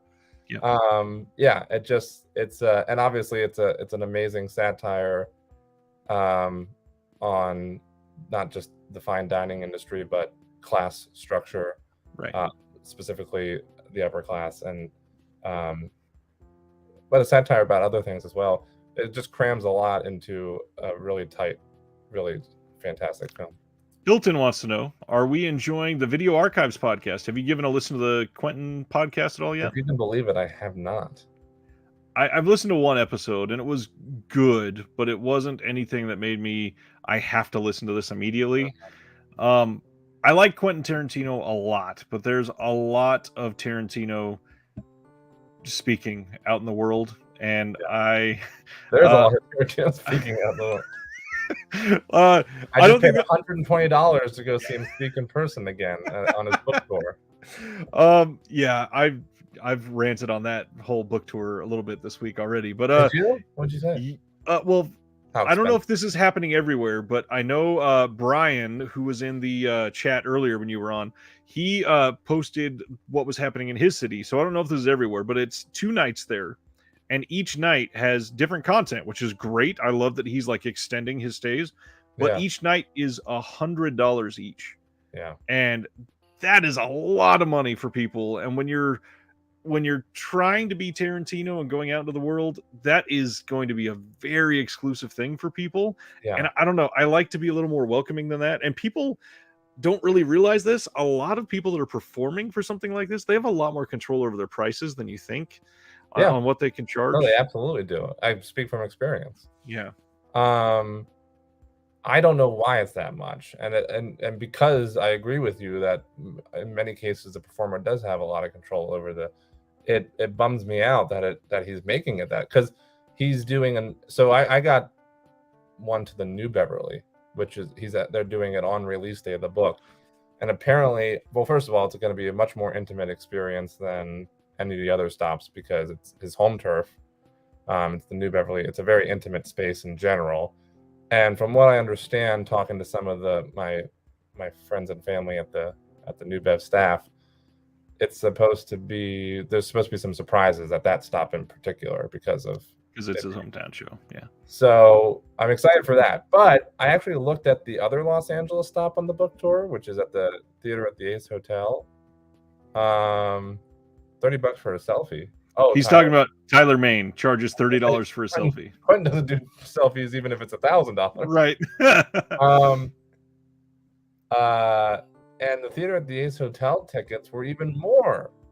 They were like $200 some. Jesus. For like a decent seat, like within like somewhere the first couple rows. Whereas the New Bev, as long as I get there early, I could sit in the first couple rows, and it's even if you're in the back of the New Bev, though, it's a great seat. It's such a small, intimate space. But I mean, I'm fortunate enough to be in a position where I could get the $120 ticket at the New Bev, and it's sold out in 2 seconds. So clearly, a lot of people are. But I just don't know why he's charging that much. Yeah. I don't understand it, and even more at other stops on the tour. Like I said. I love other Jeremy's question. Will Quentin take a picture with my people's feet? Stan says, love the New Bev, but haven't been since the advent of the pandemic, which I get completely. I really enjoyed it. However, god dang, do they need new seats. Ryan experienced that firsthand when we went to our John Waters double feature. Oh man. Rob maybe says, if I bring a picture of my feet, I'll get half off my ticket for the maybe. Here in the Bay Area, it's only one night, but the price depends on the seat at the Castro Theater. Tickets are from $60 to $120. That makes sense. Oh yeah, it's always going to be at the I've been to the Castro Theater. I like it a lot. Completely agree, Sardis. Sometimes it is absolutely about the money and not the fans. And it And seems like I'm not saying that necessarily about Tarantino here. It's just, I don't know. This is the sort of thing that makes it too exclusive to me. Yeah, and then of course he's doing, I mean, this is classic Tarantino, but he's doing the whole no phones thing. Every Right. single stop is like, check your phones at the door. You're not going to be able to bring them in. Yeah. But so it's like he's making it super duper duper exclusive. But yeah, the obviously it was a flat rate for the new Bev, but the Theater at the Ace Hotel was the same thing as what Quiet Rob said about Castro Theater. The ticket price varied depending on where you sat. But like I said, some of even just the pretty decent seats were like $200. So I was like, oh, well, I'll do the new Bev for 120, which is already a lot, but cheaper than the Theater at the Ace Hotel. Back to Beyond Fest. Sorry. I was like, how did we get on this topic? And it's because you were talking about the Video Archives podcast. Yep. Which I surprisingly have not listened to. I feel better having not listened to it after hearing you say that it was like, meh. And I love him, and I know, they talk about the New Beverly heavily in that, I've heard, and what's showing there each month and stuff like that. I just haven't had the time, to be honest. That's all. So I'll get around to it at some point, for sure. Okay. I'll take your silence as move on, Jeremy. You're good. I was laughing at Sardis, his comment. I was trying not to laugh too hard. A friend of my brother's takes selfies holding people like a baby. He has Ed Sheeran and Taylor Swift and others. Surprised they're willing to do it. You know what, though? I will say something. I mean, that particular pose, I'm a little surprised because they're kind of putting their safety. Yeah. Their safety in someone else's hands. But as someone who had been to a lot of the Monsterpalooza that we went to was the first time I was at a con in years, which I think I already told you about when we went. But I used to go to a bunch years ago, especially on the East Coast before I moved here. And these people, these celebrities, especially the people who go to cons all the time, love that stuff. Because I would always suggest like crazy poses. Like one time, me and my friend Vola, who's Greek, her and I went to we went to one and we did a photo op with Sebastian Stan, and we did this. I'll send it to you. I don't know if I showed it to you before, but he's like, it's basically the idea was he was stealing my girl away from me, so she's like fawning over his feet, and he's like choking me off to the side with his hand around my neck, and I'm like, ah! And he loved it. He was like so excited. Usually you just walk into those photo ops and they just like take a quick picture and they're like, move on, it's like a herd of cattle. But he was like, no, wait, we gotta do it. Wait, he was like changing the posing around. That's funny. I think he taking like 3 photos because he just loved the idea. Love it. They really love when you switch it up and you don't just. Anyways, I would love to see these baby pictures. Who said that, Sardis? If there's any way he can share that in the Discord. In the Discord, yeah, share the pictures. I want to see these people being held like a baby. And Jeremy says, "Who hates their fans the most?" I mean, that's a long discussion. Ooh, a lot of speculation too. Go. Brie Larson. Whoa, really? Why? Well, she certainly doesn't seem to. The very few times I've run into her, she's been the most standoffish celebrity I think I've ever met. Interesting. Yeah. In my personal experience on like 3 different occasions. All right. I kind of shocked, but okay. Who were you thinking? I mean, Andy Dick. No, I'm just kidding. Andy Dick will do anything if you give him $1. Exactly. That's why it was a full-on joke. I don't know. I think there's kind of a fine line here because obviously the people that are standoffish to fans, I don't necessarily think all of them hate fans, but the way they get treated on a daily basis kind of has to get taken into account. No, I agree. I mean, I try to take that into account as well because people just have bad days. Hi, Bob. Right. And yeah, I mean they are. Yeah, I mean I think the most recent video I remember that went viral was that one where somebody almost knocked over Tom Hanks's wife. He like yeah. And rightfully so. He like flipped out on somebody. But the ones where they respond well are always impressive too. Like the Tom Hanks one, I totally understand. But then I'm sure you saw the one Mila Kunis was at the Jimmy Kimmel show, and somebody gave her a like Natalie Portman picture to sign or something like that. She goes, "Yeah, that's not me," and just went to the next person and kept going. She was totally chill about it. It was funny. I didn't see that actually, but that's funny. I do try to take all that into account, but Brie Larson, unless she was having 3 bad days in a row, the first time it happened, I was at the premiere of Room, and believe it or not, I was the only one waiting outside because it was a smaller screening. It was at this place called Cinefamily that used to be around here that I love at the Silent Movie Theater, but has since closed down, sadly. And maybe just because she had stuck around inside for so long, but I was like one of the only people waiting outside to talk to her and get like a selfie or what have you.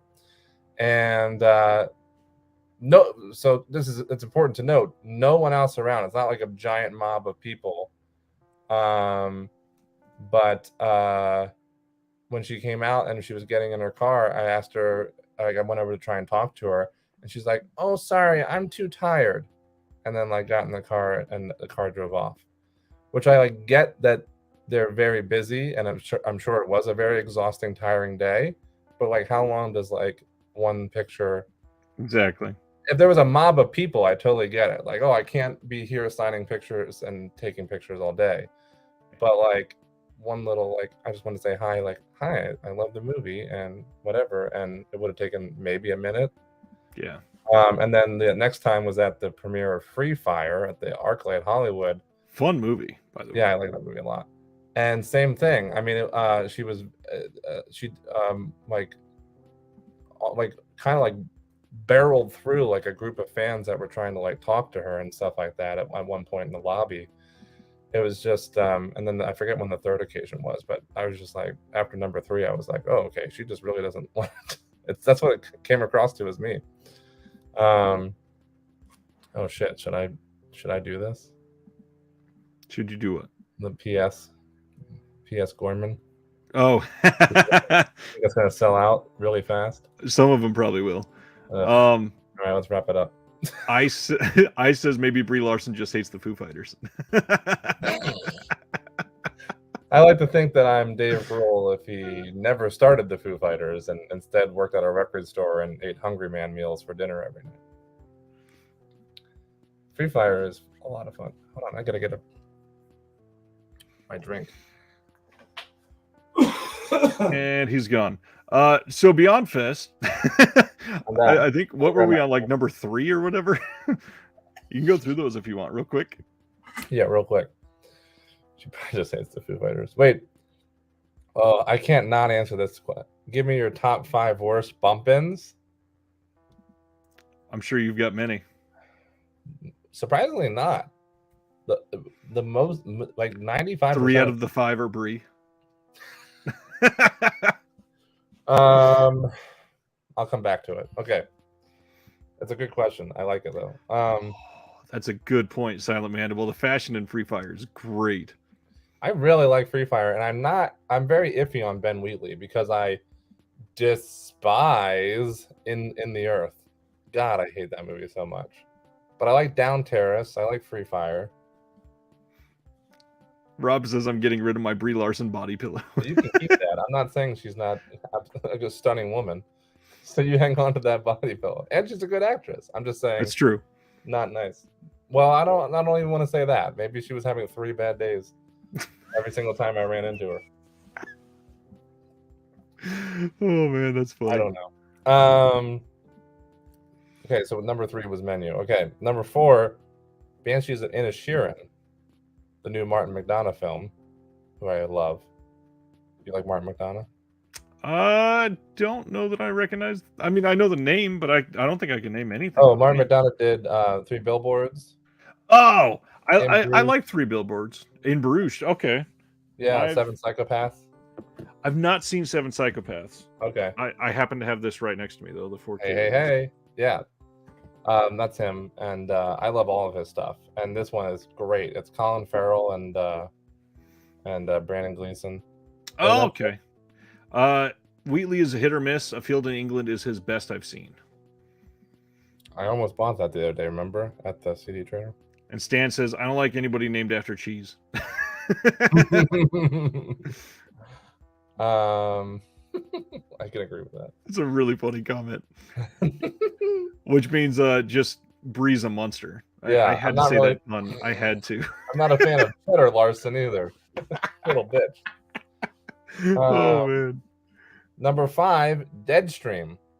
Did you watch that yet? I have not, man, but everybody is raving about that. I went in knowing nothing, and it came out about a week later after I saw it. It was like the second night of Beyond Fest, and it was so good. Wow. Right. And, I actually befriended the writer-director team behind it. It's a husband and wife team. Nice. That directed it. I talked to him for like an hour outside of out front of the Los Feliz Theater. And then I saw him again about a week later because they did a segment in the new VHS film. Oh, wow. Very nice. They're really cool people, and Deadstream is a great film. I highly, highly recommend it. Nice. Number 6. I know from a press show earlier this week that this is a favorite. Triangle of Sadness. Which for me, I know Sean loved it. Sean really loves it. And I know a lot of other people did too, and so did I. Oh, the other Jeremy also liked Deadstream. That's great. But I had a little bit of an issue with the third act, which I posted in my Letterboxd review. If it wasn't for that, it would be perfect, and it probably would be like number 2 or 3 on the list because it is phenomenal and it's really, really great. Have you been watching his stories on Instagram to see how much Sean loved it? Sean loves it. Yeah, I have. Sean bought 200 tickets for other people to go watch it, which is just such a class act move. Oh, it's such a class act move. Yeah. And a great film to do it on as well, because the more people to see it, the better, because I think it is a limited release, and it's probably not going to get as much attention otherwise. Correct. So I'm glad he did that. But yeah, for me, there was just it's literally separated in 2 parts. It's part 1, part 2, and part 3. That's not giving anything away, but part 3 could have no, I was almost going to say could have not existed at all, but definitely could have been trimmed down, and I would have enjoyed it way more. It just there was too many moments where it drugged for me in part 3. But otherwise, it's absolutely phenomenal, and I highly, highly recommend it. Interesting. Hopefully, Sean doesn't get upset that I said that, since he does indeed watch your channel. 7 was Decision to Leave. What did that say? Jeremy says, if it clears up confusion, call me Gilly. Yeah. Decision to Leave looks really good. Decision to Leave is great. It's very different from Park Chan-wook's other films. But it's also very classic Park Chan-wook at the same time. Yeah. In its style. But it's great, and he was there doing a Q&A, which, from what I understand, he makes. He rarely makes public appearances. Supposedly, yeah. So, anyways, it was a blast. I know Sean was at that screening as well. Number 8, Christmas, Bloody Christmas, the new Joe Begos film. Joe Begos, who I love and who I ran into on multiple occasions at the festival, because he ended up going to a bunch of other screenings, I think, to support some of his buddies. He was at Kids vs. Aliens because I think he's friends with Jason Eisner. Nice. He was at Something in the Dirt because he's friends with Benson and Moorhead. Anyways, Christmas, Bloody Christmas is just a rock and roll thrill ride. If you like Begos' work, you're going to love it. It's that same gritty style of shooting. It's a robotic Santa going nuts and chopping people up, and a ton of heavy metal music and heavy metal music references. There's because they work at a record store, and there's this whole scene where they're just fucking debating, and a lot of fucking horror movie references too, actually, which is a lot of fun, where they're talking about sequels and debating stuff. But yeah, real fun ride. Good. And number 9, speaking of Benson and Moorhead, Something in the Dirt is at number 9. I love their stuff, and this is clearly a pandemic film. It's a lot of talking and a lot of dialogue. Which Benson and Moorhead's pretty good at usually. Yeah, they are really good at. You should definitely see it this week in New York if you have the opportunity to. It's phenomenal. It turns out it was filmed entirely not entirely, but almost entirely in their apartments, their actual apartments here in Los Angeles. Yeah, I mean, they talked about during the Q&A, it was like if one of them was on camera, the other one was operating the camera. And if both of them were on the camera, then their producing partner was the one operating the camera. Nice. It has feels of an X-Files episode for sure. Yeah, without a doubt. Not as a whole, but there's elements of it that definitely give me that feeling. But yeah, it's really good. It's just what they've always been good at is crafting a really interesting story and having a really good script and really good dialogue. And so despite the fact that this is clearly a pandemic film, it's still extremely compelling. Right. So I loved it. And finally, number 10. Actually, I'm going to skip number 10 because it's not a newer film. It was one of the throwback screenings, which was cool. Mainly because of the William Freaking Q&A, which was amazing. But I'll skip that just because it is a throwback screening at Beyond Fest and not a new film, which will make me go to number 11, which was Sick. I don't think I've read. Did you post a review on that one? I did. I passed that, I think. Yeah, you can check it out. But Kevin Williamson is great. I love Kevin Williamson in all of his writing. The thing that, even though I loved Sick very much, the thing that put it, this far down on the list, essentially number 11, but number 10 for this list's sake, is that it offers nothing new exactly to me. It's a pretty by the books slasher film, but that doesn't mean it's not good, is what I'm trying to say. It's Kevin Williamson. A lot of his stuff, not just by the books, he wrote the book for a lot. Yeah, he wrote the book. So it's a very fun ride, and it also not only takes place during the pandemic and filmed during the pandemic, but strongly references the pandemic, which of course will date it eventually, and sadly that. But he wanted to do that on purpose. He talked about during the Q&A. But there are a lot of comical references to the pandemic, and he makes the slasher genre fit with the pandemic, which is a lot of fun. The lead was what's her face, Pamela Alden's daughter, who was in the most recent Scream. Gideon, right? Gideon Alden? Something like that, yeah. She did a great job. But yeah, I really, really liked it a lot, despite it. I mean, it didn't blow me away, but it was still very good. I think I gave it 4 stars or something like that on Letterboxd. So then that would be the top 10. A pretty damn good list, I'd say. Thanks. Have you been secretly buying Psycho Gorman gear while we? It's not much of a secret. I've already told somebody else. I noticed your minimal input, and I was like, he's very distracting. That pillow buddy's gonna go quick. I had to. How much is it? 60-ish. Yikes-a-rooney. I want it though. I know. So to share what we're talking about, we're getting a Psycho Gorman pillow. Meanwhile, Quiet Rob's snuggling up with his Brie Larson pillow. That's perfect timing. I like the company Rucking Fountain, and they're doing a Psycho Gorman drop this time. And by the way, Rucking Fountain is another sponsor of Beyond Fest. They are. They had a exclusive T-shirt for that weekend, which I'm wearing currently.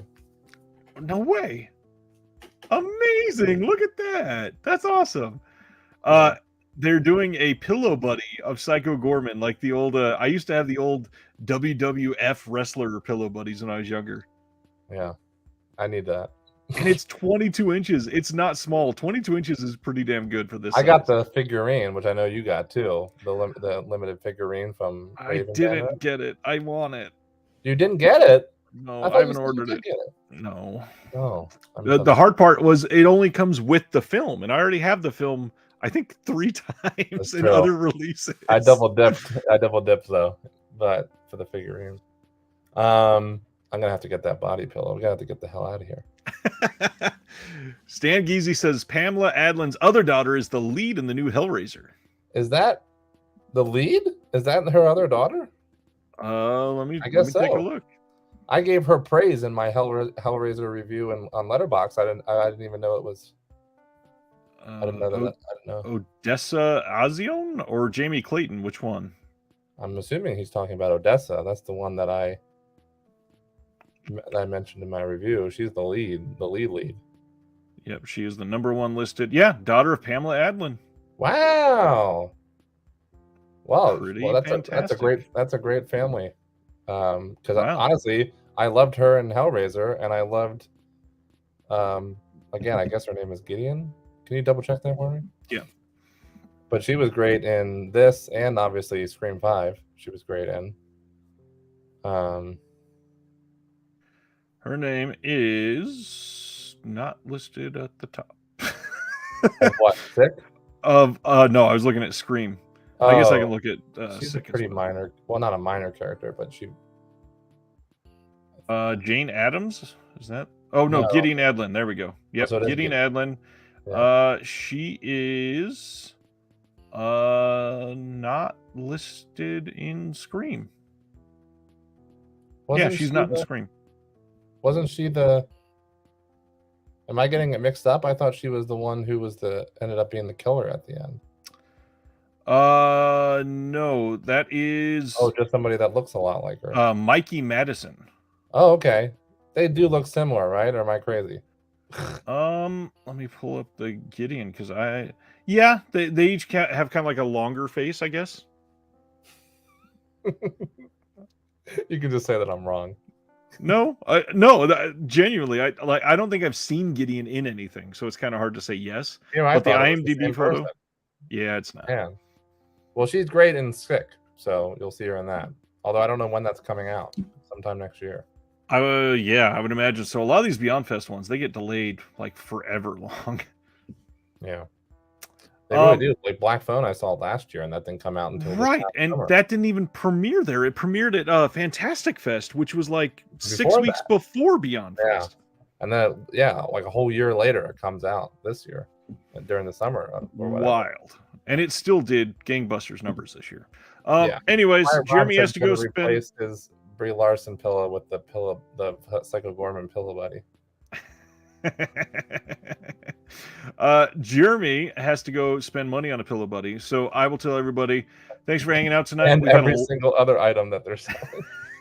I really wanted the pink hoodie, but god dang it, it's expensive, especially when I'm just buy the pillow buddy. I got the long sleeve too. Okay, I'm gonna have the long sleeve looks kind of amazing. Yeah, I have 2 Wrecking Fountain shirts besides that aren't Beyond Fest, and it's Kill Bill and Bullet Train. I never even saw the Bullet Train drop. Interesting. Well, I don't know. Maybe it's an exclusive because they gave it away at the Bullet. Oh yeah, it was an exclusive at the premiere. I do remember them talking about that. Oh, okay. I'll tell you about something off here as well. Okay, great. Fountain.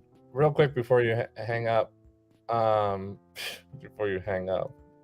just dated myself. Yep. Oh no, where's Bumpins? No, that's not. I can't think of any off the top of my head besides Brie Larson, and I don't want to hold either of us up. We'll circle back to it on another show. Jeremy, are you in the? He is not in the Discord. Oh, you can try to sell him on it. Well, and speaking of that, before you say your final thing, I'll say thanks to all the patrons again. This is everybody. You'll see Jeremy's name up there as well because he's fantastic. I appreciate everybody. Keep this going so well. I love you guys. That's actually what I was gonna say. You led me into it, was that I appreciate you. Oh, that Sean Baker interview was fantastic. I know I already told you in private, but I wanted to say it now that I'm on the show, so close to when it aired. Is that it was so great. It was so great to see, and it was so great to see you two geeking out on it, on film and all kinds of stuff. And I just genuinely hope it leads to bigger and better things because, all biases aside, I think no one deserves it more to have their channel blow up. And I am just very humbled and very excited to see where it goes and very flattered to be a part of your channel and have you as a friend, more importantly. Yeah, I mean, aww. I love you. Genuinely, I think it's great. I just like where it's going, and I'm hoping it takes off even more. I will, Jeremy. I'll absolutely shoot you a link. Oh yeah, definitely join, Jeremy, and then that way I can respond in there. Because if you give me some time to think of it, I'll have some stories of some bad bump-ins. So I'll post them in the Discord, Jeremy, if you join. Anyways, for everybody, not just Jeremy, I love you all so much, but genuinely, it's been a really good time. Speaking of Patreon, I guess this is a good time to shoot. Is if you are interested, like next Thursday is the last day to get in on the October giveaways. If you're going to go in on the VIP tier, I send this big boutique box to somebody every single month. It's a giveaway, random draw. But then on top of that, we do a watch along every month, and it's not going to be this Sunday, but it'll be the following Sunday. I think that's the 23rd of October, if I'm doing math right. But yeah, it's a great time, and I appreciate everybody just hanging out. The interviews and all that has just sort of been by happenstance, and I mean, just you appreciated me, so I'll just shout out. Like, obviously, I hope you understand how much you mean, because even the Sean Baker thing, the moment that happened, you are the one that knew, and you and I have been talking about that the entire time. So it is. It is something new and odd, and I'm still getting used to it, but I'm not going to say no. Yeah, you and I both know it's only up from here. I hope There's so. Lots of people looking out for you and in your corner, so it's gonna get big. All right. I don't want to go. Like everybody, I love this part of my week, but Jeremy's got to spend money. So again, thank you all the patrons. Have a good night. We'll see you next Thursday. I missed out on that body pillow because of this. I'm gonna take back everything I just said. From Two Collectors, all of you. Have a good night. We'll see you next time.